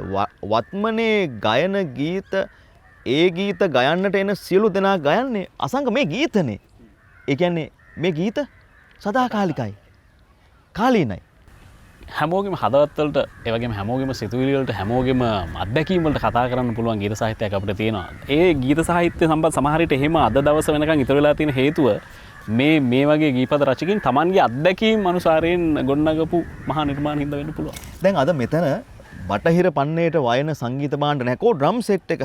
ඒක නෑ හැබැයි විදුලි යෝගනේ තියෙනවා. විදුලි යෝගනේ හැමදේටම අවශ්‍ය වෙන නිසා මෙතන තියෙන්නේ වයලීනේ, සිතාරය, මේ තබ්ලාව, බොක්ස් ගිටාරය, මේ ඔක්ටෝපෑඩ් එක මේ වගේ මේ සන්ධ්‍යාවට හරියන අපේ කනේ කර්ණ රසායනය වැඩි කරන සංගීතයක් කරහා අපි මේ පැය දෙක ඔබ ආමන්ත්‍රණය කරනවා. දැන් ධම්මික බණ්ඩාර මහත්මයා මට හිතෙනවා මෙහෙම ඍජුවම අතීත ගීතාවලිය තුළ මිනිස්සු ජීවත් වුණා. ඒ ජීවිතේ වර්තමානයේ මිනිස්සු විඳවන්නේ නැහැ විඳිනවා. ඔබතුමා එකක දෙයකට මෙහෙමයි. දැන් මේක ලිබරල් රටක්නේ. ඕන කෙනෙකුට ඕන දෙයක් විඳ ගන්න පුළුවන්. ප්‍රශ්නේ තියෙන්නේ මේවා පවතිනවද නැද්ද කියන එක විතරයි. දැන් ඉස්සර ගීතයක් කියපම අපි හින්දි තනුවලටත් ලියුවා. ඉංග්‍රීසි තනුවලටත් ලියලා තියෙනවා. පාකිස්තාන් තනුවලටත් ලියලා තියෙනවා. ඔව්. ඒවා ගායපු ගායකයෝ තෙරිය. ඒතකොට මේ ගීතයේ ප්‍රශ්නේ තියෙන්නේ ඔයක නෙමෙයි. අපිට දැනෙනවද නැද්ද කියන එක. අපිට දැනනවද නැද්ද? දැන් ඔයාට බෙරයක් ගහපුවා නැට වෙන්නේ නැද්ද? නැට වෙනවනේ. නිකන් ඉන්න පුළුවන් නේද? මේ දැන් බෙරේ බෙරයක් ගවන්න නැට වෙනවා. ඒ එන්නේ හැම මිනිහෙකම තියෙනවා ඥාන පරාසයක්. ඒ ඥාන පරාසය අතික්‍රමණය කරගෙන යන්න පුළුවන්. ඒ අධ්‍යයනය පිණිස. හැබැයි ආධ්‍යාත්ම මිනිස නෙවෙයි. ආධ්‍යාත්මේ කෙලින්ම ඥාන නැට වෙනවා.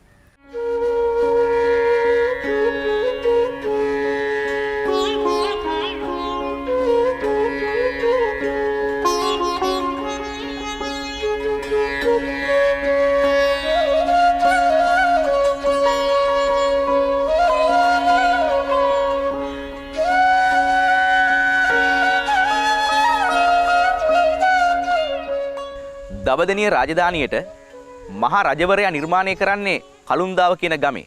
කළුන්දාව කියන ගමේ ගම ගෙදර හැදෙන අප්පුව කියන තරුණයා තමයි මේ රටේ මහා රජතුමා බවට පත් වෙන්නේ.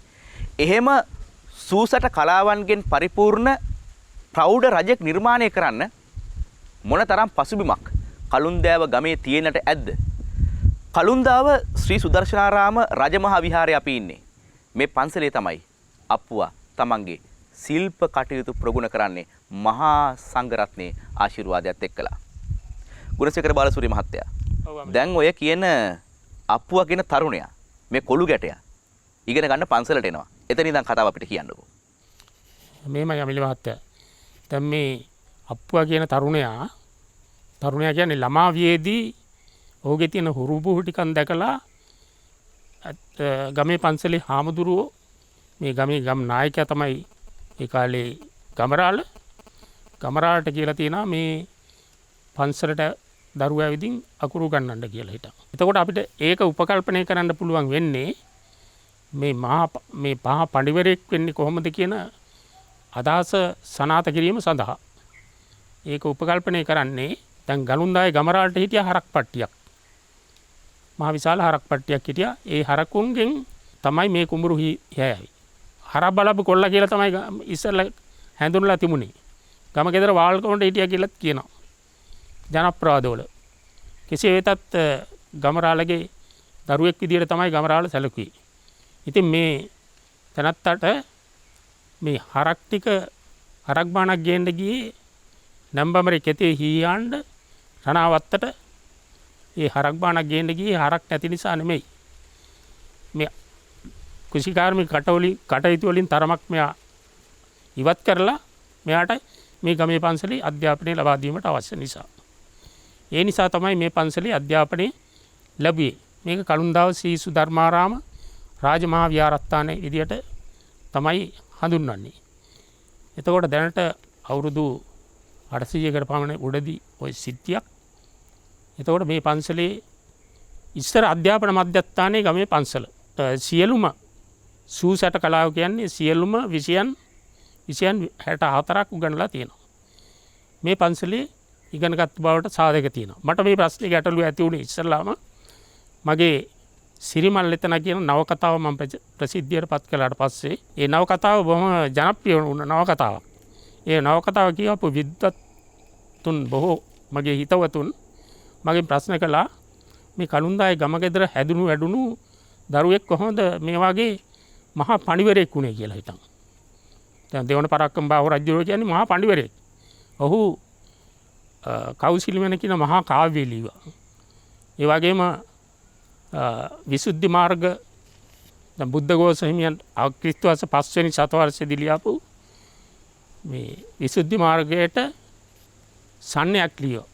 ඒ සන්නයක් ලියුවා කියන්නේ තේරුම් ගන්න අපහසු වචන මේ සරල භාෂාවෙන් පැහැදිලි කිරීම. වනවිනි සන්නේ කියලා තවත් පොතක් ලියුවා. ඉතින් ඒ විදිහට මහා ප්‍රඥෙක් උනේ කොහොමද කියන ගැටලුව ආවා. මම ඇත්ත වශයෙන්ම මගේ සිරිමල් එතන පොතෙත් මං මේ සඳහන් කළේ දෙවන පරාක්‍රම බාහු රජුව කියලා තමයි. නමුත් මං වටා පිටාවෙන් දැනගත්තු අනුමාන කරපු සාධකමත් තමයි ඒ නම දැම්මේ. ඒ නිසා මං අදාළ ඒ යුගයේ තිබුණු පොතපත මං සියල්ලම කියවුවා. පොත් 50ක් විතර තියෙනවා දඹදෙණියගේ. ඒ පොත් 50න් ඉතිහාසයට අදාළ පොත් සියල්ලම කියවුවා. චූල වංශය, මහා වංශය, දඹදෙණි කතිකාවත, දඹදෙණි අස්න, රාජාවලි, රාජ රත්නාකරේ, කඳවුරු සීත මේ ආදි වශයෙන් ඉතිහාසයට සම්බන්ධ පොත්පත් රාශියක් තියෙනවා. ඒ සියලුම පොත්පත් කියවලා ලබාගත්තු තොරතුරු මත තමයි මම මේ කළුන්දායි පන්සලෙන් ඔහු අධ්‍යාපනය ලැබුවා කියන නිගමනයට එළඹුණේ. ඒ වගේම ගම ගෙදර හැදුණු වැඩුණු අප්පුවා දෙවන පරාක්‍රම බාහු නමින් රජ වුණා කියන තීරණයට එළඹුණේ. මේ විදිහට මේ රටට ඕන කරන නායකයෙක් රජෙක් නෙමේ, රටට ආදරය කරන මිනිස්සෙක්. අධ්‍යාපනය නගා සිටුවන්න, අධ්‍යාපනය දියුණු කරන්න, පතපොත සාහිත්‍යයට ඉඩකඩ සලසන මිනිස්සෙක් කළුන්දාව ගමෙන් බිහි වෙන්නේ. මේ ගම ගෙදරට පින් සිද්ධ වෙන්න, මේ ගම් පියසට පින් සිද්ධ වෙන්න, මේ පන්සලට පින් සිද්ධ වෙන්න. හැබැයි ඔහු ඉතිරි කරන ලද ඉතිහාසය සහ එහි අභිමානය තාමත් මිනිස්සු හරි ආදරයෙන් කතා කරනවා. රටක් වැළඳ ගන්න විශ්විත නිර්මාණ මේ අප්පුවා කියන තරුණයත් එක්කලා නිර්මාණය වෙනවා. දඹදෙණියේ කළුන්දාවට අප්පුවාගේ සම්ප්‍රාප්තිය සම්පතක් වගේම අප්පුවා කියන දෙවෙනි පරාක්‍රමබාහු මහරජතුමාගේ ජීවිතය මේ රටට අලුත් ජවයක්, අලුත් ගැම්මක්, අලුත් නැම්මක් බලාපොරොත්තුවක් දුන්නු වගත් කියන්න ඕනේ. ඒ සඳහා අවශ්‍ය කරන හයිය සැපෙව්වේ. ඒ සඳහා අවශ්‍ය කරන සුජාතවත් බව දුන්නේ දඹදෙණියේ කළුන්දාව කියන ගම.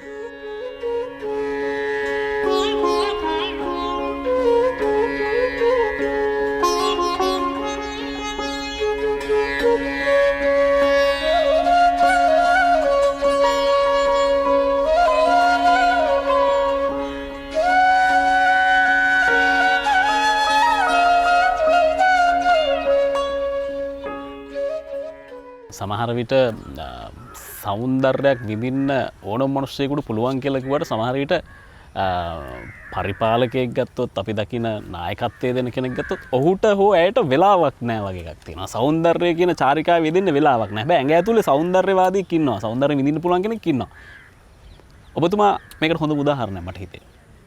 කොහොමද මේ වෙලාව හොයාගන්නේ? මම හිතන්නේ මේ කලාව කියන එකට ඒ කියන්නේ ඔබ කියපු සෞන්දර්යය කියන එකට මම හිතන්නේ වෙලාවක් හොයා ගැනීමට කියලා විශේෂයක් නැහැ. ඒක ඕනම අවස්ථාවක ඕනම දෙයක් කරන ගමන් හරි අපි යම් දෙයක් කරන්නේ කලාවකට. ඇත්තටම අපි පුරුදු වෙනවා නම් කලාවකට යම්කිසි රිද්මයකට ඕනම දෙයක් කරන්න ඒ සෞන්දර්යය හැම විටම අපිත් එක්ක ඉන්නවා.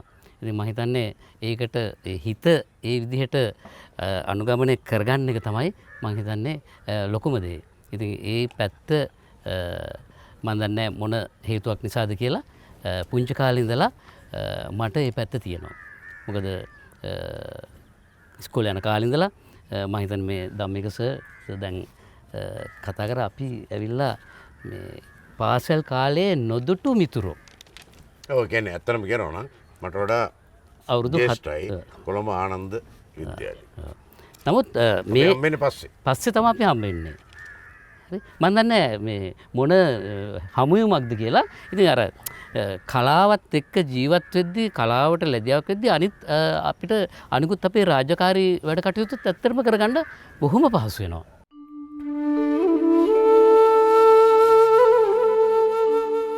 වැවත් එක්කලා කොයිතරම් සංස්කෘතිය බැඳෙනවද කියනවා නම් පසු කාලිනව අපේ රටේ ඉන්න දාර්ශනිකයෝ, කලාකාරයෝ, විද්වත්තු වැවත් එක්ක එකතු වෙලා විවිධ නිර්මාණ කරනවා. වැව් අමුණු ගැන විවිධ කවි සින්දු නිර්මාණය වෙනවා. වැව් අමුණුත් එක්ක බැඳිච්ච කතා ප්‍රවෘත්ති නිර්මාණය වෙනවා. වීර කතා නිර්මාණය වෙනවා. විශ්මිත නිර්මාණ පිළිබඳව කියවෙනවා. වෙන දෙයක් තියා ආයිබුවන්ඩ වැව් හදපු සමහර රජවරු දේවත්වයෙන් සලකනවා. ඔය මහසෙන් මහදෙයියෝ කියන්නේ ඒ වගේ කෙනෙන්නේ. මින්නේරි දෙවිය විදියට උන්වහන්සේව දේවත්වයෙන් අපේ රටේ මිනිස්සු තාමත් අදහනවා. එහෙම කරන්නේ උන්වහන්සේට වගේම මේ සීතල වතුර ටිකට මිනිස්සුන්ගේ තිබිච්ච ආදරයට ආයිබුවන්ඩ මේ වතුරට දන්න කියන කෙනෙක් කෙලඩිංගිත්තක්වත් ගහන්නේ නැහැ. ඒක පවක් විදිහටයි අපේ පැරණු සැලකුවේ. වැඩේ වෙලා තියෙන ආයිබුවන්ඩ අද කාලේ ඉන්න ළමා කුරුට්ටෝ පුංචි පැටව් ගැටව් මේවා ගැන දන්නේ නැති එකනේ. ඒ නිසා මේවා වෙනසේ අපි මේ ජලය කියන්නේ ජීවය කියන එක අපේ තරුණ පරම්පරාවට හේතු ගන්නන්න ඕනේ.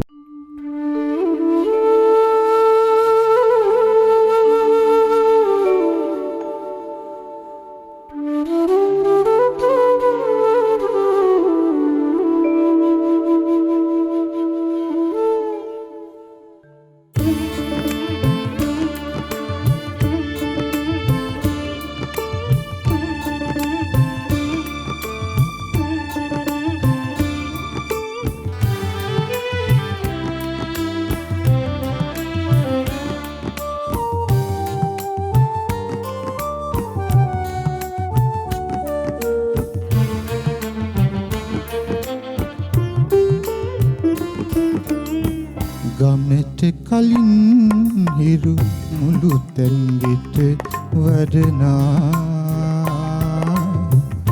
ඒ හිරු එළියේ නැනමල් පොඩි පිපුණා ඒ මල් සුවඳේ අද ලෝතුරු සුව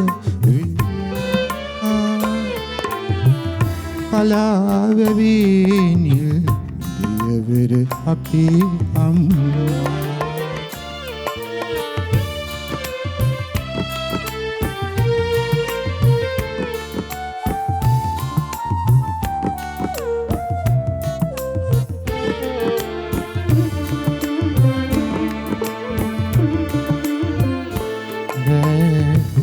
කළුවර අරගෙන දරුවන් එනතුරු සිත නෑ නිවන් දකින්නේ රෑ කළුවර ඇවිදින් ඉකිබිඳ ඇඬුවත් මෙතන නිදිවිඳ ගන්නේ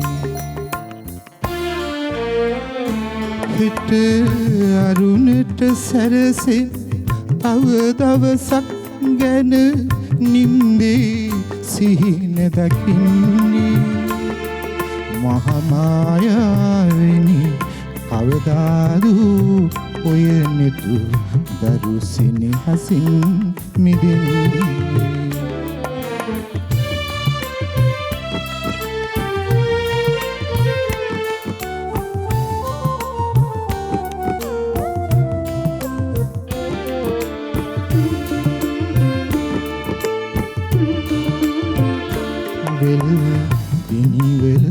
ඇවිදින දෙපාරිදින විට විහංග ගීත බණ පදවේවා බෝමළුවක ඇවිලෙන පහන් වැටක්සේ තුන් සිත නිවී සැදේවා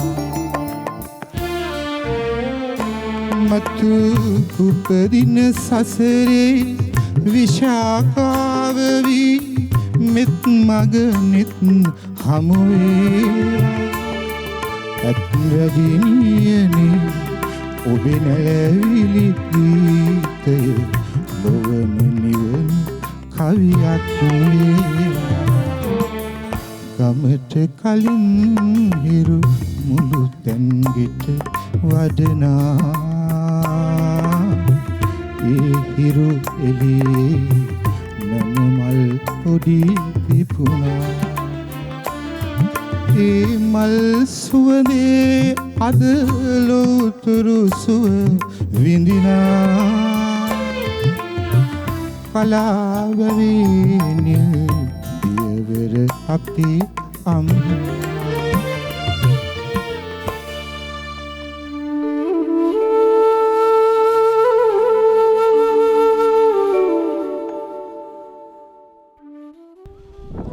අපි ඉතින් මාළු ගැන විතරක් කතා කරලා බෑනව. වැවක් කියලා කියන්නේ මහා විශ්මිත පරිසර පද්ධතියක්. මේකේ වැවේ මේ වතුරේ ජීවත් වෙන මාළු පැටවු ටික විතරක් නෙවෙයි. මේකේ ජීවත් වෙන තව කොච්චර සත්තු ජීවියෝ ඇහැට පේන සත්තු නොපෙනෙන සත්තු කොයි තරම් කෝටි සංඛ්‍යාත ප්‍රමාණයක් ඉන්නවා. නිකන් හිතන්නකෝ දැන් මේ වැවේ ජීවත් වෙන මාළුන්ට වැඩිය. අර එහා පැත්තේ තියෙන අර ඈත පේන අර මහ වනස්පතිය මහ විශාල ගස් ටික කැලෑරොද බඩවැටිය පිල්ලෑව මේ දේවල් වල ජීවත් වෙන කුරුල්ලෝ ටික ඕකේ ජීවත් වෙන අහිංසක කැලේ ඉන්න සත්තු ටික උන්ට ජීවත් වෙන්න ඕන කරන පරිසර පද්ධතියම නිර්මාණය වෙන්නේ මේ වැවත් එක්කනේ. ඒ හින්දා තමයි ඉස්සර ආදි කාලේ ගමක අපේ උදවිය වැවට පුදුමාකාර විදිහට ගරු සම්මාන කෙරුවේ. ගමේ ප්‍රධාන අංගයක් බවට පත් උනේ වැව. වැව කියලා කියන්නේ අපේ ගමේ මිනිස්සු වැදුම් පිදුම් කරපු හරියට දේවාලයක් වගේ තැනක්.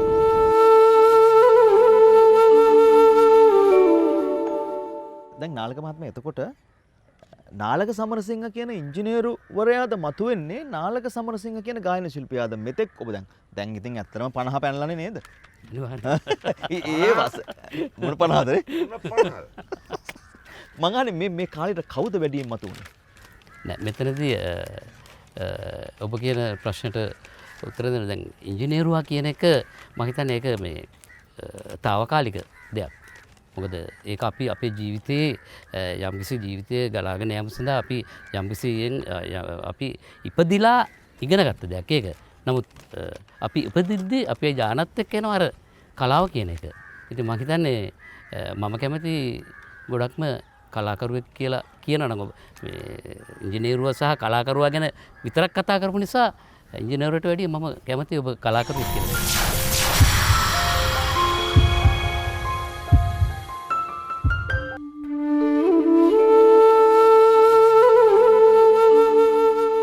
අයිබෝන් අපි ආවේ සත්කෝරලට හින්දා සත්කෝරලටම ඉතින් උරුම වෙච්ච සිරිත් විරිත් ගැන ඒගොල්ලන්ගේ උදවියගේ ගැමියන්ගේ තියෙන පාරම්පරික චාරිත්‍ර වාරිත්‍ර ගැන පොඩ්ඩක් ඉතින් කතා බහ කරන එක හොඳයි නෝ. මිනිස්සු ගණදෙනු ආරම්භ කරන්නේ මේ වැවත් එක්ක. මිනිස්සු ජීවත් වෙන්නේ වැවත් එක්ක. බොණ්ඩ වතුර ටික ගන්නෙ, නාන්න වතුර ටික ගන්නෙ, පිරිසිදු වෙන්න ඕන කරන දේවල් ටික ගන්නෙ, කුෂි කර්මාන්තයට කුඹුරට ඕන කෙන වතුර ටික ගන්නෙ. මේ වගේ වැව් දහස් ගණනක් මේ සත්කෝරලේ තියෙන ඒ වගේ.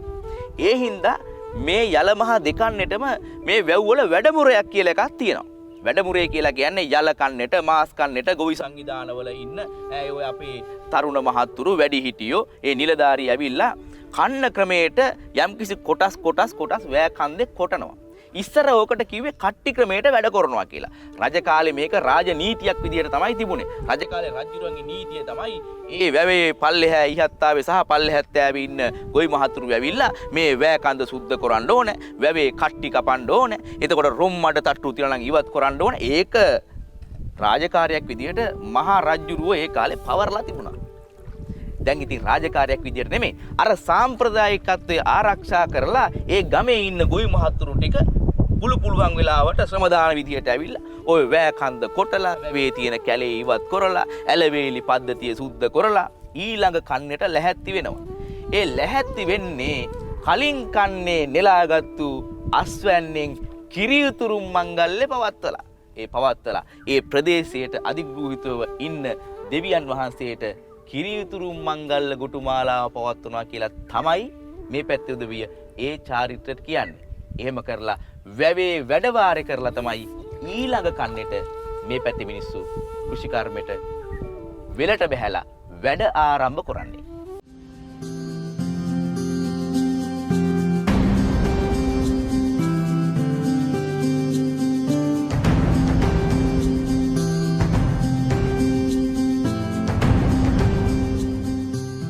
මල නොතලා රොන් ගන්න පාඩම බඹරුන්ට කියලා දුන්නේ කවුද?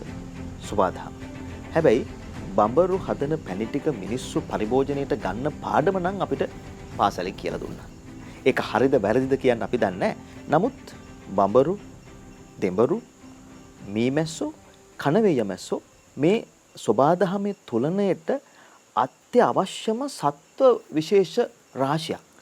අදවන විට මේ සතුන්ගේ ජනපද බොහොම වේගයෙන් ඡය වෙලා යනවා. මේ කතාව එවැනි ජනපද ආරක්ෂා කර ගැනීම පිළිබඳ මං හිතනවා මේ අලුත් ආරම්භයේ පරිසරයේ ජීවය පවත්නා අවස්ථාවක් බවට පත් වේ.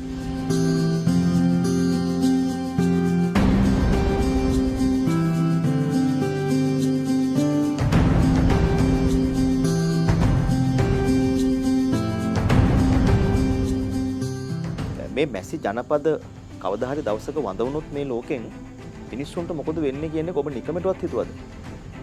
ඇත්තටම මේ මැසි බඹර දෙඹර වෙන්න පුළුවන් මේ ජනපද පවත්වාගෙන යන්න මිනිස්සු හැටියට අප දක්වන දායකත්වයේ කොතරම් අඩු ප්‍රමාණයකද තියෙන්නේ. අපි කොතරම් දුප්පත්ද ඒ සිතුවිල්ල තුළ. ඒ නිසා අප කල්පනා කරා වෙනස හරහා මේ ගැන ඔබව දැනුවත් කරලා ඔබට යම් දෙයක් කරන්න පුළුවන් නම් මේ පරිසරයේ තුලනේ ආරක්ෂා කරගන්න. අපිට ඒ සම්බන්ධයෙන් පුංචි දායකත්වයක් ලබා දෙන්න. අපි ආවේ එහෙම මහත්මයෙක් හම්බෙන්න. මේ ඉන්නේ එතුමා. මෙතුමාගේ නම ධර්මසේන. අත්තනායක කිව්වත් දන්නවා, ධර්මසේන කිව්වත් දන්නවා. ධර්මසේන මහත්තයා. හරි. දැන් වයස මගේ හිතේ 70ට එහා. 76යි. ආණ්ඩුවේ රාජකාරියක් කරලා විශ්‍රාමයි. අවුරුදු 38ක් වෙනවා මම රාජකාරී කරලා වාරි මාර්ග දෙපාර්තමේන්තුවේ. අවුරුදු 38න් පස්සේ දැන් මම කරන්නේ මේ මීමැසි පාලනය ගොඩක් කරන්නේ. එතකොට මීමැසි පාලනය අන්න මාතෘකාව. දැන් මීමැසි පාලනයට වඩා මේ ධර්මසේන මහත්තයා මේ සත්තුන්ගෙන් පරිසරයට මොකද වෙන්නේ? ඇයි මේගොල්ලෝ අපි ආරක්ෂා කරගන්න ඕනේ කියන එක චුට්ටක් කතා කරමුද? මීමැස්සු, බඹරු, දෙබරු, කණෙయ్య මැස්සු, දඬුවැල් මැස්සු මේ අපේ 50ටත් වඩා වටිනා සත්තු. අපේ අය හරියටම විනාශ කරනවා. විනාශ කරනවා, පුච්චනවා, මේවා කරනවා. ඒ අපිවම විනාශ කරගන්න වැඩක්. අවුරුදු 5ක් විතර ওই සත්තු නැති වුණ දාට අපිත් ජීවත් වෙලා ඉන්නේ නැහැ, නැති වෙලා යනවා. මේවා කාන්තාර බවට පත්. ඒවා අපේ අය තේරුම් ගන්න. ඒ තේරුම් අරගෙන කරනවා නම් මේ සත්තු මේ මුන්ට කණ්ඩ බොන්න දීලා ලස්සනට හැදුවා නම් හරිම වටිනවා. මේ අපරාධයක් අපේ අය කරන්නේ. නැති කරනවා. මං කරන වැඩේ සත්තු මෙහාට ඔක්කොම ගෙන්නගෙන ඔක්කොම මං සත්තුන්ට කෑම දීලා ලස්සනට මෙයා කරගෙන හරි සතුටින් මං ඉන්නේ. අවුරුදු 70 ගානක් තියා මං අවුරුදු 18ක කෙනෙක් වගේ මං ජීවත් වෙන්නේ.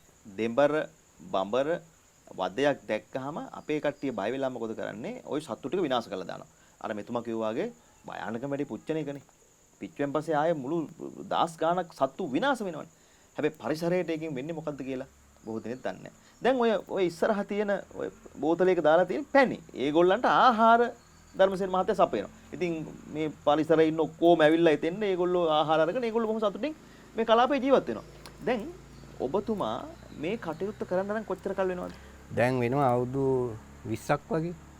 1955 ඉඳලා මම මේක කරන්නේ. කියන්නේ ඉස්කෝලේ යන කාලේ ඉඳලා මම ওই මීමැස්සන්ට හරි ආදරේ. මීමැස්සෝ කඩනවා, ඔට්ටුවට කඩනවා, දෙබරු බඹරු ඔක්කොම මෙයා කරනවා විනෝද වශයෙන්. ඉතින් මේ සත්තු තමයි මට ප්‍රාණය දෙන්නේ. මේ උදේට දැක්කත්, හවසට දැක්කත් බඩ පිරලා යනවා. මේ සත්තු ගෙන්වා ගන්න දැන් ඔබතුමාගේ ගෙවත්තනේ මේ තියෙන්නේ. ඔව්. ගෙන්වා ගන්න ඔබතුමා මොනවා හරි කරනවද? ගෙන්වා ගන්න ඉස්සෙල්ලා මම ගෙන්වා ගන්න කරන වැඩේ කලගෙඩි මේ ගස්වල හැමතැනම ආවට ගෙවල් වල කලගෙඩි ගෙනත් තියලා තියෙනවා මල් වගා කරලා. ඒගොල්ලන්ට තියෙනවා ගෝචර මල් වර්ග ඇන්ටගොනි කූපියා කියා ඒ වර්ග මං වත්ත හැමතැනම වවලා තියෙනවා. ඉතින් උන් මල් හොයාගෙන ආපු ගමන් මේ වගේ රංචු පිටින් ඇවිල්ලා පදිංචි වෙනවා. ඊට පස්සේ මම කරන වැඩේ ඒවා වද පිරුණාට පස්සේ කලේ බිඳලා වද එකින් එක අරගෙන පොඩි කරන්නේ නැතුව අරක තැම්පත් කරලා මැස්සෝ ටික අතින් අරගෙන කලේට මේ පෙට්ටියට ලං කරපුවහම ඔක්කොම උන් පදිංචි වෙනවා. අපිට ඉස්සර හොඳට මතකයි අපේ අත්තම්මලා සීයලා කියනවා මේ ඕම් පුතේ බඹරයක් යනවා. ඕම් පුතේ මීමැස්සෝ මීයක් යනවා. මීයක් යනවා කියලා කියන්නේ අර උඩ අහසේ මැස්සෝ දහස් ගණක් එක රොත්තට ගාලා යනවා. දැන් 7 අවුරුද්දකට සැරයක්වත් එහෙම එකක් අහන්න නැහනේ. ඔව් දැන් එහෙම භාග වෙලාට ගියොත් මම මේ මීමැස්සු ටික මගේ වත්තට බස්ස ගන්නවා. මම තියෙනවා උදොල් තැටියක් ඒක හයියෙන් වේගෙන් ගහම අර හුම් සද්දේ කියන එක උන්ට නැතුව යනවා. අර උන්ට එක තැන පියාඹලා ඉන්නත් බෑ.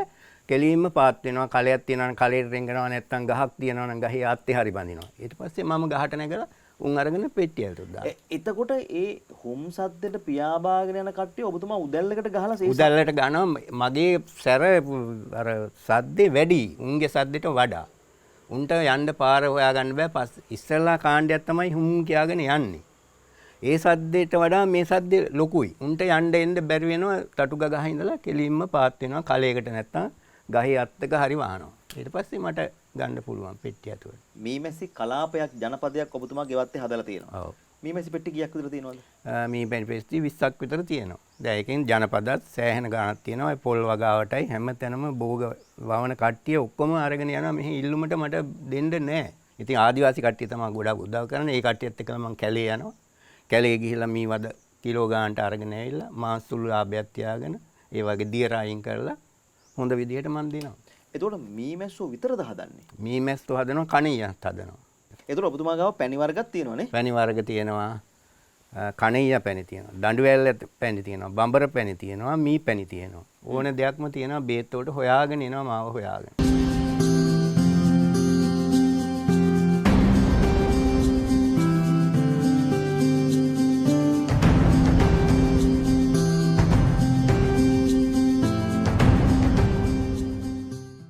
මේ පරිසරය මොහොතින් මොහොත වෙනස් වෙනවා. හරියට මහ එළිය තැන්න ගියා වගේ. ඒ කියන්නේ සන්ධ්‍යාවේ පහමාර පහ වෙනකොට මේ නිකවරටි වෙන්න පුළුවන් මේ වයඹ කලාපයේ ප්‍රදේශය මොහොතින් මොහොත පරිසරයේ සබාධම වෙනස් කරනවා. ඒක තමයි සබාධමේ නියම ක්‍රමවේදය. අපිට වෙනස් කරන්න බෑ ඒක. අප ඊට අනුගත වෙලා වෙනස් වෙන්න ඕනේ. වටේ පිට ඇහෙන සද්ද අපිට නවත්තන්න පුළුවන්ද? බෑ. ඒව නවත්තන්න බෑ.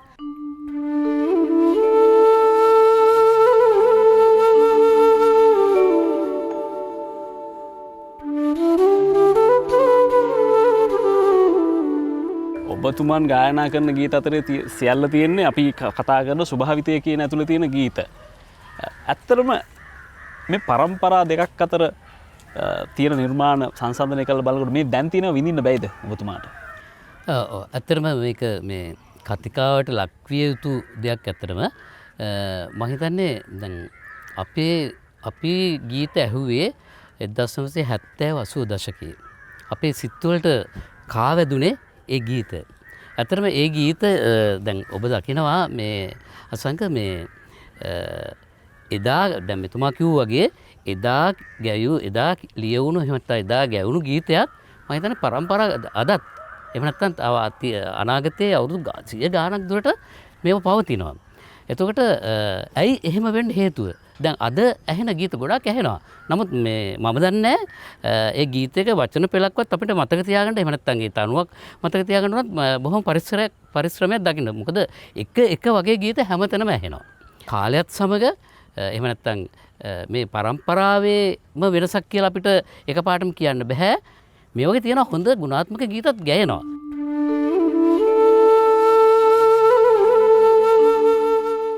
ලෝකේ හැම දෙයකටම හඬක් තියනවා කියලා කතාවක් තියෙනවානේ. තමුන් ඇහැලා හිතනවත් දන්නේ නැහැ වතුරටත් හඬක් තියනවාද කියලා. ඇත්තටම හොඳටම ඇහුම්කන් දුන්නොත් වතුරට හඬක් තියෙනවා. ප්‍රශ්නේ තියෙන්නේ අපේ අයෝ වතුරේ හඬට ඇහුම්කන් දෙන්නේ නැහැ. වතුරේ හඬට ඇහුම්කන් දෙනව නම් ලෝකේ 70%ක්ම තියෙන්නේ මේ හීතල වතුර. ඕකෙන් ගොඩබිම තියෙන්නේ 30%යි.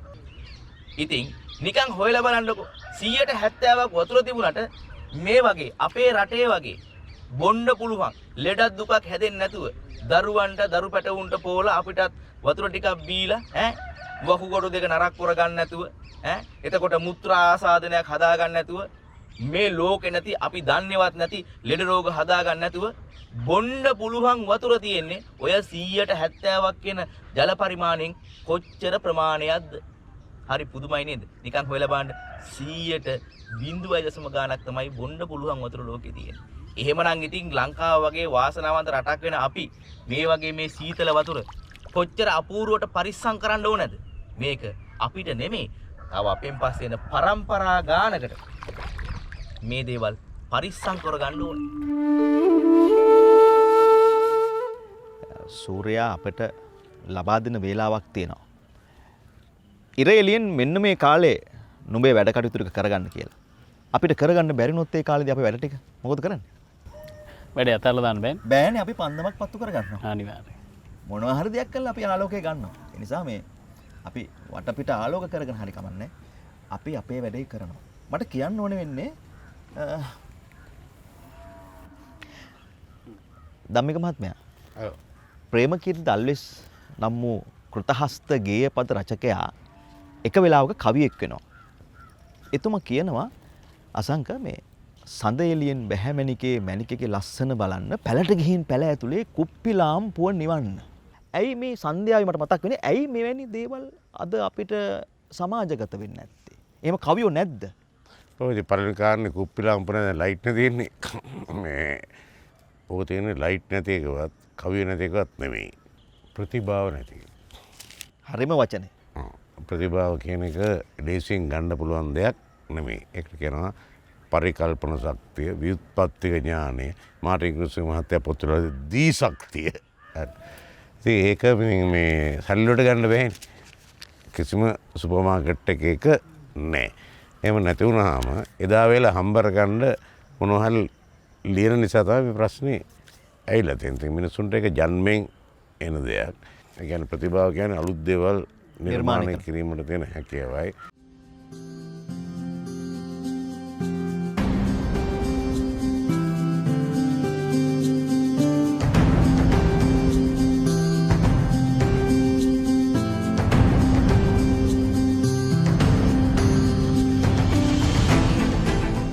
මීයක් කඩන්නේ අතලෙව කණ්ඩ නෙවෙයි. හැබැයි අපිට සිද්ධ වෙන්නේ අතලෙව කණ්ඩ. ඇයි දන්නවද අපි මීයක් කැඩුවේ නෑනේ. කඩපු මීයක පැණි අරගෙන අපිට හිතේ හැටියට පාවිච්චි කරන්න බෑ. අපිට සිද්ධ වෙන්නේ අතලෙව කණ්ඩ. මේ ඔබතුමාගේ වද වලින්ම ගන්න පැණි නැත්තම් නෑ ආදිවාසී කට්ටියත් එක්ක මම කැලේ යනවා. ඔව්. කැලේ ගිහිල්ලා කඩන මී පැණිත් මෙතන තියෙනවා. මෙහි පෙට්ටි වල ඒවත් තියෙනවා. දැන් ඒගොල්ලෝ මට ඉල්ලුමට දෙන්න බෑ. මං කැලේ යනවා මා කැලේ. ඔව්. මාදුරාවේ ජලාශයවට යන්නේ. ගුණ බණ්ඩලට ඇත්තෝ එක්කලා. ඒගොල්ලොත් එක්කලා ගිහිල්ලා මී වද මං කිලෝ ගානට ඒගොල්ලන්ගෙන් ගන්නවා. මං සුළු ලාභයක් තියාගෙන මේ තියෙන මී වදව. හරි. එතකොට මට කියන්නකෝ දැන් අපිට අර ඔරිජිනල් මී පැණි හොයාගන්න බෑනේ. ඔරිජිනල් මී පැණි කාලා තමයි හොයාගන්න පුළුවන්. කාපුවහම උගුරට වැටෙනකොට පුදුම වෙනසක් දැනෙන්නේ. ඔව් සෙම වගේ ඇවිස්සෙන ගතියක් තියෙනවා. වතුරට දාන ඒවා තියෙනවා. අල්ලේ ගාන ඒවා තියෙනවා. ඒවා මේවා හරියන්නේ නැහැ. නැත්තම් පරීක්ෂණාගාරයකට ගිහිල්ලා ඒවා බලන්න ඕනේ. මේ තියෙන්නේ මේ සීල් එකක් දාලා තියෙන්නේ. මේ තියෙන්නේ මී පැණි බෝතලයක්. මේ මී පැණි කියන එක වතුර වය වැක්කෙන්නේ නැහැ නේ. වැක්කෙන්නේ නැහැ නේ. බලන්න මී පැණි කියන්නේ මේවා. ඔය මේ බලන්නකෝ. ඔරිජිනල් මී පැණි. ඔව් ඔරිජිනල් මී පැණි. ඔම් බලන්න. ඔය ඕම් වැඩේ මේ. ඔය ඕම් මී පැණි කියන්නේ මේවයි. ඔය බලන්නකෝ. දැන් ඕක සීනි පැණි වගේ වැක්කෙන්නේ නැහැ. නෑ වැක්කෙන්නේ නැහැ. මේ බලන්න. කොච්චර ලස්සනද කොහෙද? ටික් ගතිය වැඩි. ඔව් මේ බලන්න. මී පැණි කාපුවාම උගුර වෙනස් වෙනවා. ධර්මසේන මහත්තයා වැදගත්ම දේ තමයි දැන් ප්‍රධාන ඖෂධ වලට මේ මීපැණි පාවිච්චි කරන දැන් මේ දවස්වල COVID-19 උදෙසා විවිධ ඖෂධ වලට මීපැණි පාවිච්චි කරනවා. අපිට අර හරිම මීපැණි හොයා ගන්නවා කියන කාරණේ පිළිබඳ ප්‍රශ්නයක් තියෙනවානේ. හරිම මීපැණි මාගාව තියෙනවනේ තා. නෑ ඔන්න අද අපේ කට්ටියට දැනගන්න පුළුවන් හරි මීපැණි හොයාගන්නේ කොහොමද කියලා. කණ්ඩ මීපැණි මේ අල්ලට දාලා මේ වගේ මේ බලන්නකෝ. ඔව් දෙන්න මට. ගන්න මෙන්න මෙහෙම දානවා අල්ලට. ටිකක් දාන්න බය නැතුව දාන්න. ඔව් මෙහෙම දාලා මට මේ වගේ සැපක් කොහෙවත් හම්බෙලා නැහැ. සත්‍යගෙමයි මං කියන්නේ. ඇත්තටම. එදා රසයි. ඔය බලන්න. කාලා බලන්න. දැන් මෙතන මීපැණි වර්ග විතර තියෙන බඹර පැණි හරිය වෙන්නේ. බඹර පැණි තියෙනවා. මේ තියෙන බඹර පැණි. මම බඹර ඉවත් කරනවා. ඔය ඉස්කෝලවල බිල්ඩින් වල තියෙන බඹර මං ගෙනිලා පුතයි මායි ගිහිල්ලා අයින් කරනවා. අයින් කරලා ඒවත් මම පැණි තියෙනවනේ අරන් ඇවිල්ලා ඒවත් බේත් වලට ගන්නවා. ධර්මසේන මහත්තයා එතකොට දැන් බඹර වදයක පැණි සාමාන්‍යයෙන් බෝතල් කීයක් විතර තියෙන්න පුළුවන්ද? සාමාන්‍ය හොඳ බඹරේක පැණි බෝතල් 7-8 තියෙනවා. ඔව්. දැන් සාමාන්‍ය මී වල මාදුරාවේ ජලාශයේ අවට කැලෑවල මී පැණි බෝතල් 6 තියෙනවා. එක ගහක් පලාපුවාම ඒ ගහේ අපි ගත්ත ආදිවාසී කට්ටියත් එක්ක තනිකර ඒක කිරිවදයක් ගන්න නැහැ. පැණි වදමයි තියෙන්නේ. මම ඔය කණ්ඩායම් එක්කලා යනවා.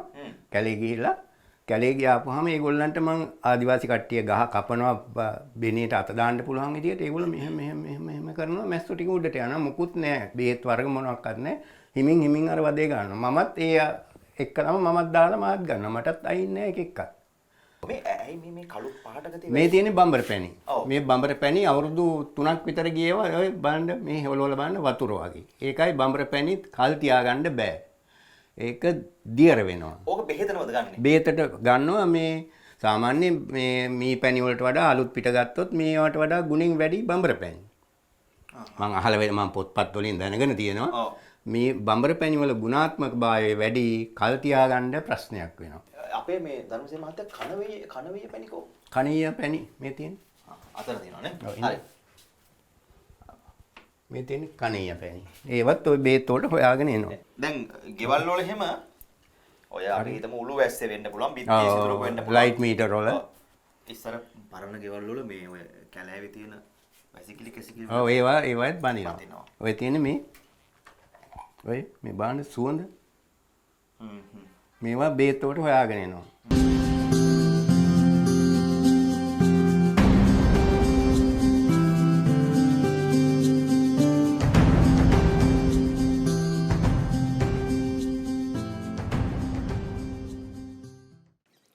අයිබොන්ඩ් අද ඉතින් වෙනස අපි මේ අර රූපවාහිනී තිරෙන් එළියට ඇවිල්ලා මේ මාගල්ල වැවේ ඉඳන් පටිගත කරන එක කරන අපේ මහත්තුරු. ඔය කරන තැනට අපේ අර අනිත් ගැටවු දෙන තමයි එහා පැත්තේ ඉන්නේ. සම්පතුයි අසංකයි. ඒ දෙන්න විතරක් නෙවෙයි. ලංකාවේ ඉන්න ප්‍රවීණ ගීත විචාරකයෙක් සහ ගීපද රචකයෙක්, දක්ෂ ගුරුවරයෙක්, බොහොම මානව හිතවාදී මිනිස්සෙක් ධම්මික බණ්ඩාර. දන්නවනේ. එතුමා ලියපු කවි ඉතින් අපේ රටේ බොහොම ජනප්‍රිය වෙලා ඉතින් කොල්ල කුරුට්ටෝ බොහොම අපූර්වට පාඩම් කරගෙන ඒවා ඉතින් අන්තිමට පෙම් හසුන් වල පවා ලියවෙන දේවල් බවට පත් වුණා නේද? ඒ සාමාන්‍යයෙන් දැන් අපි කියනවනේ කියන එක කෙලින් කියපන්. වටේ යන්න එපා. වහින්න නැතුව කියපන්. ඔව් දැන් මෙහෙම එකක් තියෙනවා දැන්. මේ කියන එක කෙලින් කියනවා කියන්නේ ඒක වාර්තාමය ප්‍රකාශය.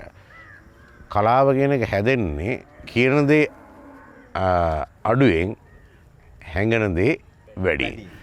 දැන් අපි උදාහරණයක් ගමු හොඳම දේ තමයි ප්‍රේමතෝ ජාති සෝගෝ.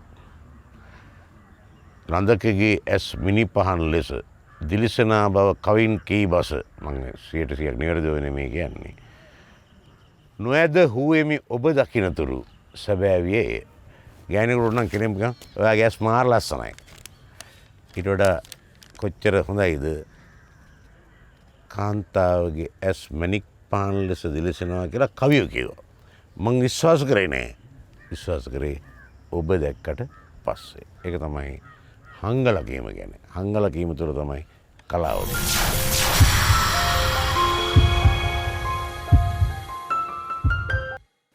අයිබෝන්ඩ් අපේ පැරැන්නෝ ලෝකෙ කොහෙවත් තිබිච්ච නිර්මාණයක් විදිහට තමයි වැව කියන එක නිර්මාණය කරන්නේ.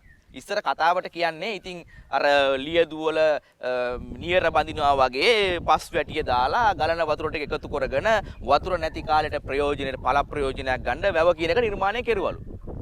දෙයි හාමුදුරනේ මෙහෙම නිර්මාණය කෙරුවට මේකේ වතුර ටික ඉතින් මොකද බන්ට් එක කපලා ලියද්දට ගන්න?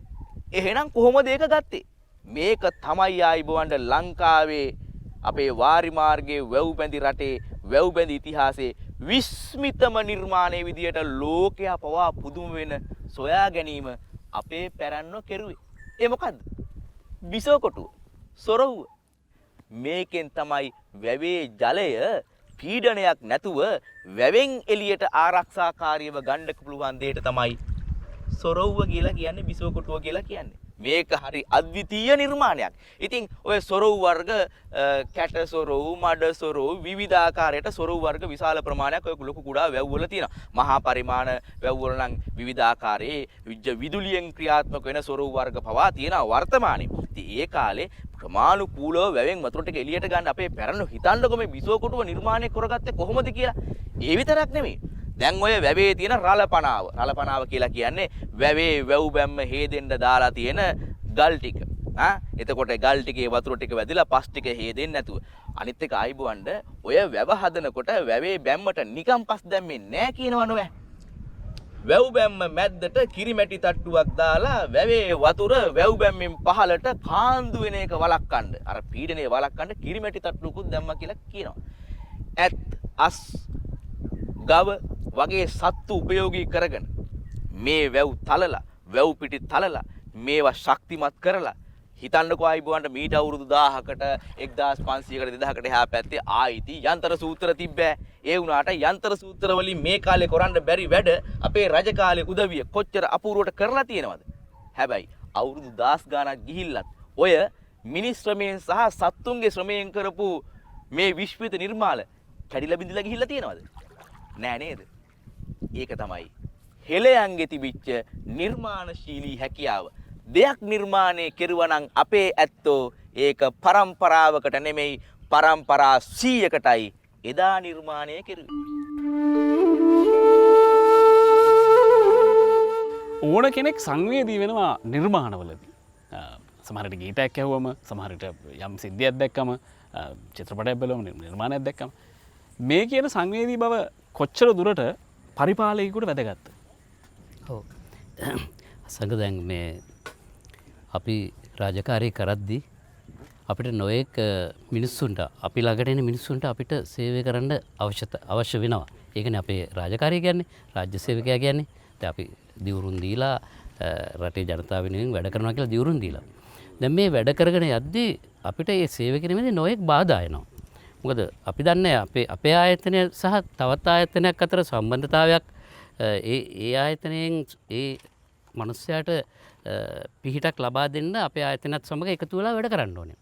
මේ වගේ අවස්ථාවල මම හිතන්නේ මේ අපේ ආයතන අතර තියෙන අන්‍යෝන්‍ය සම්බන්ධය ඉතාමත්ම වැදගත් වෙනවා. ඉතින් මේක මේ කලාව නිසා මම හිතන්නේ මගේ ජීවිතය පිළිබඳව මම කියන්නේ දැන් මම ඇලහැර වැඩ කරද්දිත් දැන් මේ කටුගම්පල වැඩ කරද්දිත් මේ සියලුම රාජ්‍ය ආයතන මාවට රොක් වෙලා ඉන්න රාජ්‍ය ආයතන ප්‍රධානීන්. මොකද මේ කලාව දැන් මම ගීත ගායනා කරනවා, නිර්මාණාත්මක වැඩ කරනවා, ඔවුන් මට ආදරය කරනවා. මේ අනික අපිට මේ රාජකාරී කරද්දී තියෙන වෙහෙසකරභාවය දැනෙන්නවත් නැහැ. සුපුරුදු විදිහට කරන වැඩේ අමතක කරලා ටිකක් වෙනස් කරලා අලුත් වෙනසක් කරුවානේ. ඒක තමයි මේ ගමක් හොයාගෙන වැවක් හොයාගෙන මේ හීතල පරිසරයක් හොයාගෙන මේ වගේ ගහකොළ තියෙන හීතල හුළඟ ඇඟේ වදින මේ වගේ හීතල වතුර ටිකක් විඳින්න පුළුවන් පරිසරයකට පොඩ්ඩක් අර අපි කියන්නේ රාමුව බිඳගෙන ආවා කියලා. ඔන්න රාමුව බිඳගෙන ආවා. අපි ඉන්නේ මාගල්ල මහ වැවේනේ. මාගල්ල කියලා කියන්නේ මහසෙන් මහ රජතුමා නිර්මාණය කරපු දැන් අවුරුදු ගානකට දශක ගානකට එහා පැත්තේ සියවස් ගානකට එහා පැත්තේ මහා ලොකු ඉතිහාසයක් තියෙන හරි අපූර්ව වැවක් නෙවෙයි. සාමාන්‍යයෙන් දැන් ඔය කුරුණෑගල පුත්තලම පාරේ යනකොට නිකවැරටිය පහු කරනකොට ඊට මෙහා පැත්තෙන් තමයි මේ මාගල්ලේ මහ වැව තියෙන්නේ. ඉතින් මේ පාරේ යන ඕන කියන කෙනෙක් මේ වැවට ගොඩ වෙලා පොඩ්ඩක් නා කියාගෙන බත් පාර්සලයක් ඇඹුල පාර්සලයක් අරගෙන ඕක ඉතින් දරු මල්ලොත් එක්කලා භුක්ති විඳලා හරි අපූර්වට තමයි මෙතන යන්නේ. ඉතින් මාගල්ල වැව ගැන අපි දන්නේ ওই ටික විතරයි නෙවෙයි. මාගල්ල මහ වැව මහසෙන් මහ රජුරු කෙරුවේ මේ ජලස්කන්ධය මෙච්චර හිර කරගෙන මේ විදියට තියාගෙන ඉන්නේ ලස්සනටද කියලා හිතෙන්න පුළුවන් නේ. ලස්සනට නෙවෙයි. මේ මහ වැවත් එක්කලා බැඳුණු මහ වැවෙන් සිද්ධ කරන මහ විශාල රාජකාරියක් තියෙනවා. අපි මේ රාජකාරිය මොකක්ද කියලා මේ රාජකාරිය දේවකාරියක් විදියට කරන මහත්තුරුන්ගෙන් අහලා බලමු. මාගල්ල වැවට අපි වතුර ගේන්නේ දැදුරුවේ හරස් කරලා එතනින් රිදී බැඳියල්ල පිවිසුම් මැල මාර්ගය ඔස්සේ තමයි අපි වතුර ගෙනෙන්නේ මාගල්ල වැවට. දැදුරුවේ හරහා අමුණු සකස් කරන්න මහා පරාක්‍රම බාහු රජතුමා තමයි ඇත්තටම මේ අමුණු හදන්න ඉස්සෙල්ලාම ආරම්භ කරලා තියෙනවා. චූල වංශයේ සඳහන් වෙන විදිහට අමුණු 5ක් සකස් කරලා එතනින් සූකර නිජ්ජය කියන අමුණ තමයි ඔය අපි ඇත්තටම අපේ මේ මාගල්ල වැවට ගෙනියන තැන අමුණට කියන්නේ. ඇත්තටම මේ රිදී බැඳියල්ල කියලා නම වැටුනේ දැදුරුවේ හරහා දාලා තියෙන අමුණේ ඉඳලා මාගල්ල වැව දක්වා වතුර ගේන්න ඒ සකස් කරපු ඇල සකස් කරන්න ඒ කාලේ කරපු ගල් වඩුවන්ට රිදී 60000ක් ගෙවලා තියෙනවා. ඒ හින්දා තමයි රිදී බැඳියල්ල කියලා නම වැටලා තියෙන්නේ. ඇත්තටම වැව ගත්තොත් වැවේ තියෙන අකරාඩි 7480යි. ඊට අමතරව අපේ සොරව තුනක් තියෙනවා. සොරව තුනක් තියෙනවා වම් ඇල, මැද ඇල, දකුණු ඇල කියලා. ඒ යටතේ ගොවි සංවිධාන අපේ තියෙනවා. ගොවි සංවිධාන 10ක් අතර මාගල්ල වැව යටතේ. ඇත්තටම අපි මේ ජල ප්‍රමාණය මිනුම් කටයුත්තක් කරලා තමයි යවන්නේ. දැදුරුවේ ව්‍යාපෘතිය යටතේ මෙහෙට වතුර ගේන නිසා අපේ ගොවි ජන සේවා දෙපාර්තමේන්තුවට සම්බන්ධ වැව් අපි කඩිගාව දක්වා තියෙනවා දියුල්ලා ඉඳලා අපි ඒ ටිකත් දැන් වගා කරන එතරම් අක්කර 1000කට වැඩි ප්‍රමාණයක් තියෙනවා. ඉතින් ඒ පැත්තත් ඇත්තටම වියලි තත්වයක තමයි තිබ්බේ. සමහරවිට මාස් කන්නේත් කුඹුරු කරගන්න බැරි වෙන අවස්ථා තියෙනවා. ඒ දැන් ඇත්තටම යලමහ දෙක ඒගොල්ලෝ අතුරු භෝග වර්ග ඒ කරලා ඒ හරි ඒ කොටසත් දැන් ශාස්ත්‍රීය වෙලා තියෙනවා. ඊට අමතරව ඇත්තටම අපේ බන්ටකේ දිග ගත්තොත් බන්ටකේ දිග තියෙනවා කිලෝමීටර 2.7ක් වායේ තියෙනවා. ඊට අමතරව අපේ දකුණු ඇල ගත්තොත් කිලෝමීටර 24ක් දිග තියෙනවා.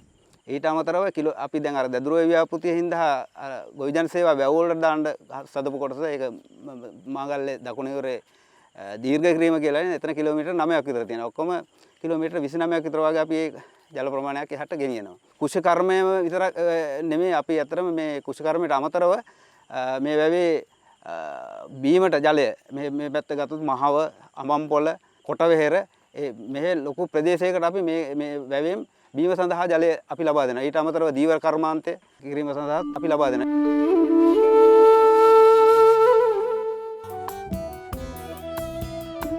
කඳුළු පිසදාලන සංගවාලන රැයසෙනේ මල් සිතම සනසාලන සතපාලන නුඹේ සිනා මල් නුඹේ සිනා මල් කඳුළු පිසදාලන සංගවාලන රැයසෙනේ මල් සිතම සනසාලන සතපාලන නුඹේ සිනා මල් නුඹේ සිනා මල්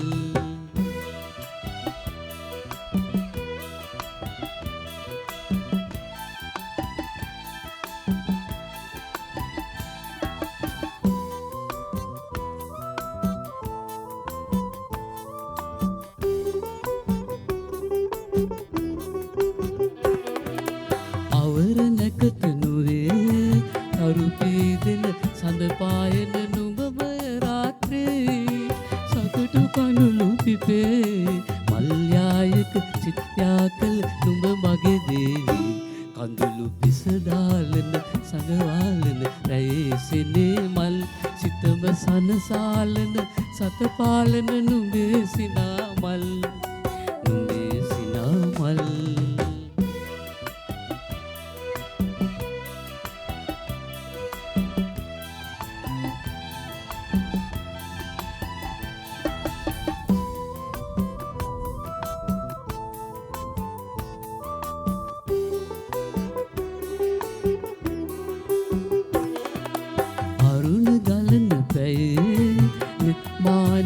ඉගිලී යන නුඹම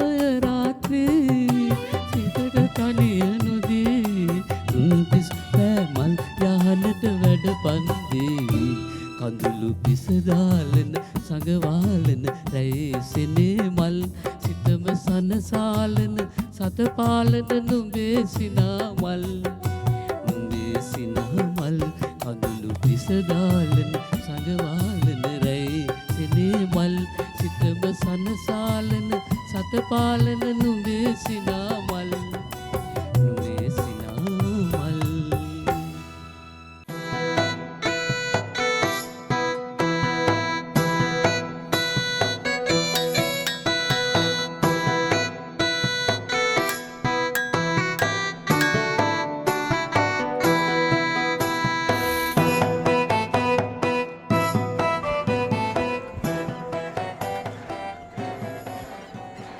අප්පුව රජ වෙච්ච කතාව හොයාගෙන අපි දඹදෙණියේ කලුන්දාවට ආවනේ. කලුන්දාව විතරක් නෙමෙයි. කලුන්දාව ගම වටේට තියෙන ගම්මාන පන්තියම අප්පුවගේ රජවීමට ලොකු සම්බන්ධකම් තියෙන ගම්මාන. දැන් ඔය හඟවත්ත කියලා කියන්නේ රජ මාලිගාව හිටපු පරාක්‍රමබාහු කුමාරයා හංගකන ගෙනාව රෙදි නැඳ ජීවත් වෙච්ච ගම් ප්‍රදේශය. ඒකම ඊට එහා පැත්තේ රණාවත්ත කියලා කියන්නේ පරාක්‍රමබාහු කුමාරයා ඒ කාලේ අප්පුවනේ. අප්පුවගේ වෙල කුඹුර හාගන්න අවශ්‍ය කරන මීහරක් බාන අරගෙන එන්න ගියපු ගම. එහෙ තමයි මීහරක් ටික බලා ගන්න පුද්ගලයා ඉඳලා තියෙන්නේ. දැන් අපි ඉන්නේ ඔය කතාවෙම ඔබ අහලා තියෙන ජනප්‍රිය කතාවක් තමයි මේ අප්පුව කියන හිරිමල් යොවුන් තරුණයා කාගේවත් උදව්වක් නැතුව උදැල්ලක් හදා ගන්නවා. ඒකට හේතු වෙන්නේ අප්පුව කියන තරුණයා එනවා එක දවසක් කම්මලට. ඇවිල්ලි වෙරලා බලනවා ඉන්න බාසුන්නයාට කියනවා බාසුන්නයා මට උදැල්ලක් හදලා ඕනේ. උඹ හෙට වරේ. හෙටත් එනවා. අනිද්දා වරේ. අනිද්දාත් එනවා. ඔය විදිහට අප්පුවව රස්තියාදු කරනවා. මේ රස්තියාදු කරන එක ඉවසා ගන්න බැරි වෙච්ච අප්පුවා එක දවසක් තනියම කම්මලට එනවා. ඇවිල්ලා මේ වගේ බාසුන්නයා නැති වෙලාවක තනියම මේ මයින හැමෙන් යකඩේ රත් කරලා තනියම හදනවා උදැල්ලා. ඒ උදැල්ලෙන් තමා ඔය කුඹුරු යාය අස්වත් ගන්න යාට අවශ්‍ය කරන හයිය ලබා ගත්තේ කියලා ජනප්‍රවාදේ තියෙනවා. හරි. කතාව ඕක නෙමෙයි. කතාව පටන් ගන්න යොතනින් අපි ඉන්න තැන. මේ විදිහට කලුන්දාවට මෙහා පැත්තේ තියෙන එගොඩගමට තමයි මේ අප්පුවා කියන කුමාරයා එන්නේ. එගොඩගමට ඇවිල්ලා තමයි මේ උදැල්ල හදාගන්නේ. මේ කියන කම්මල් කර්මාන්තය මේ ප්‍රදේශයේ ආශ්‍රිතව කීප ස්ථානයක පාරම්පරිකව තාම තියෙනවා. යන යන තියෙන්නේ විදුලියෙන් එහෙම නැත්නම් නවීන තාක්ෂණයෙන් කරගන්න දේවල්. ඒත් එක්කලා මේ ගමේ මේ ලෝකුරු කර්මාන්තය තාමත් සාම්ප්‍රදායිකව සිද්ධ වෙනවා. හරි. දැන් මෙහෙම කියන්නකෝ. දැන් මෙතන ඉඳලාම කතා කරමුකෝ. මේකට මොකක්ද කියන්නේ? මේකට කියන්නේ ඌස්මේ කියලා. ඌස්මේ. ඌස්මේ. ඔව්. එතකොට මේ ඌස්මේ හදලා තියෙන්නේ මොන වගේද? මේක හදලා තියෙන්නේ මැට්ටෙන් වටේ බැඳලා මේ ඇතුළ වැලිපුර වල තමයි සකස් කරලා තියෙන්නේ. මේක උවමනා ප්‍රමාණයට ඇතුළට හාර ගන්න පුළුවන් ක්‍රමයක. අර එහා පැත්තේ මොකද්ද තියෙන්නේ? අර හුලංගෙන් හදලා තියෙන එකට මොකද්ද කියන්නේ? ඒකට තමයි මයින්හම කියන්නේ. මයින්හම කියලා කියන්නේ. ඒක නිර්මාණය කරගෙන තියෙන්නේ මොකෙන්ද? හං වගේකින්ද? ඒක මොකද රෙද්දද? ඒක පළමුවෙන් ලෑලි වලින් තමයි සකස් කරගෙන තියෙන්නේ. මේ ලෑලි රවුන්ඩ් කරලා අරගෙන ඒකට ඊට ඉස්සරහින් බෝස් ගෙඩියක් ලියවලා හරි ගස්සලා ඒකට තමයි සම්බන්ධ කරලා තියෙන්නේ ලෑලි. කොටස් තුනක් තියෙනවා ලෑලි. ඒ කොටස් තුන සම්බන්ධ කරලා තියෙන්නේ ඒ බෝස් ගෙඩියට තමයි. දැන් හුලම් පිරෙන්න වටේ රෙද්දක් ගහලා තියෙන ඒක මොකද්ද ගන්නෙ? ඒක හම. ඔව්. කියන්නේ ඉස්සර ගන්න නැත්තේ හමක් නේ. සතෙක්ගේ හරි මොකක් හරි හමක් ගන්න නැත්තේ. හම හරක් හම. හරක් හම අරගෙන තියෙන්නේ. දැන් මේ තියෙන්නේ හරක් හමක්ද නැහැ? මේ තියෙන්නේ හරක් හම. හරක් හමක් තියෙනවා. ඒක තමයි මම කිව්වේ දැන් සාම්ප්‍රදායිකත් එක්කනේ ඒක තමයි. දැන් ඔබ හිතන්න ඔය හුලඟ අපිට ෆෑන් එකකින් ගන්න පුළුවන් නේ. කරන්ට් එකට ප්ලග් එක ගාව ස්විච් එක දැම්මම මෙතනින් එනවා ගින්දර. ආයේ මේක ඇද ඇද ඔට්ටු වෙන්න දෙයක් නැහැ. රණසිංහ මාසනේ එතකොට දැන් ඔතනින් එන හුලම් පාර මේ ගන්න කටට මේ ටිකට මොකද්ද කියන්නේ? මේකට කියන්නේ මේ ලිපකට කියලා. ලිපකට. ඔය පන පොවනවයි. එහෙම නැත්තම් මේ අලුතෙන් හදනවයි කියන එකේ වෙනස මොකද්ද? පන පෙවීමේදී මොකද්ද කරන්නේ? පන පොවන එක මේ හදාවු පිහියක් පරණ පිහියක් අලුත් කරලා ගැනීම තමයි. අලුත් කරලා ගන්න කෙනෙක් කියන්නේ නිකන් පීරෙන් ගාලා එහෙම කරන එකද නෑ? ඒක අලුතෙන් ආයෙ මුවාත ඝන වෙලා තියෙන්නේ පාවිච්චි කරලා ඊට පස්සේ ඒක ආයෙ මුවාත රත් කරලා තුනී කරන්න ඕන. පිහිය තුනී කරනවා. තුනී කරලා ආයෙ අලුතෙන් පීරි ගාලා තමයි අරගෙන මුවාත හදලා අරගෙන පන්ටි තියන්නේ. පුංචි අයට විභාග වලට දැන් ඔය පොඩි පන්ති වල තියෙනවා වඩු මඩුවක තොරතුරු. නැත්නම් කම්මලක තොරතුරු. ප්‍රශ්නේ වෙලා තියෙන්නේ මේ දේවල් දරුවන්ට බලන්න ආදර්ශයක් විදිහටවත් සාම්ප්‍රදායිකව සිද්ධ වෙන තැන් ලංකාවේ නැති වෙගෙන යනවා. එහෙම වුණොත් එimhe සාම්ප්‍රදායිකව මිනිස්සු පාරම්පරිකව අවුරුදු ගාණක් රැකගෙන ආපු මේ දේවල් තවත් පරම්පරාවකට S2 බලා ගන්න මේ වගේ ඇවිල්ලා නොලැබෙන්න පුළුවන්. පත පොතට, පුස්තකාලයකට, එහෙම නැත්නම් වීඩියෝ එකකට විතරක් සීමා වෙන කාලේ වැඩි ඈතක නෙවෙන්න පුළුවන්. හැබැයි එක දෙයක් මතක තියාගන්න ඕනේ. අපේ මිනිස්සු සාම්ප්‍රදායිකත්වයට පුදුමාකාර විදිහට ආදරය කරා. ඒවා පරම්පරා ගානක් තිස්සේ තමන්ගේ ලේ මස් නහර දිගේ ආරක්ෂා කරගෙන ආවා. ඒ දේවල් තවත් පරම්පරාවකට ඉතිරි කරන්න පුංචි හයියක් දෙන්නයි වෙනසේ අපි මේ පොඩි උත්සාහයක් ගත්තේ. මේ රණසිංහ බාසුන්යාත් ඒ වගේ ආදරණීය මිනිස්සෙක්. බාසුන්යා වැඩේ කරගෙන යන්න.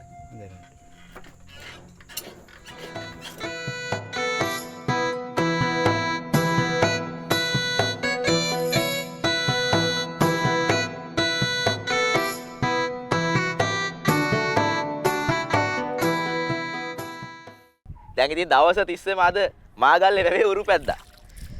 හැම දෙයකම අවසානයක් තියෙනවනේ. වෙනසේ අපි කාලයකට පස්සේ රාමුව බිඳගෙන ගල්ලෙන බිඳලා ලෙන්දොර ඇරලා පොඩ්ඩක් එළියට ආවනේ. දැන් ඉතින් ලෙන්දොර වහන්නයි ලැහැත්ති වෙන්නේ.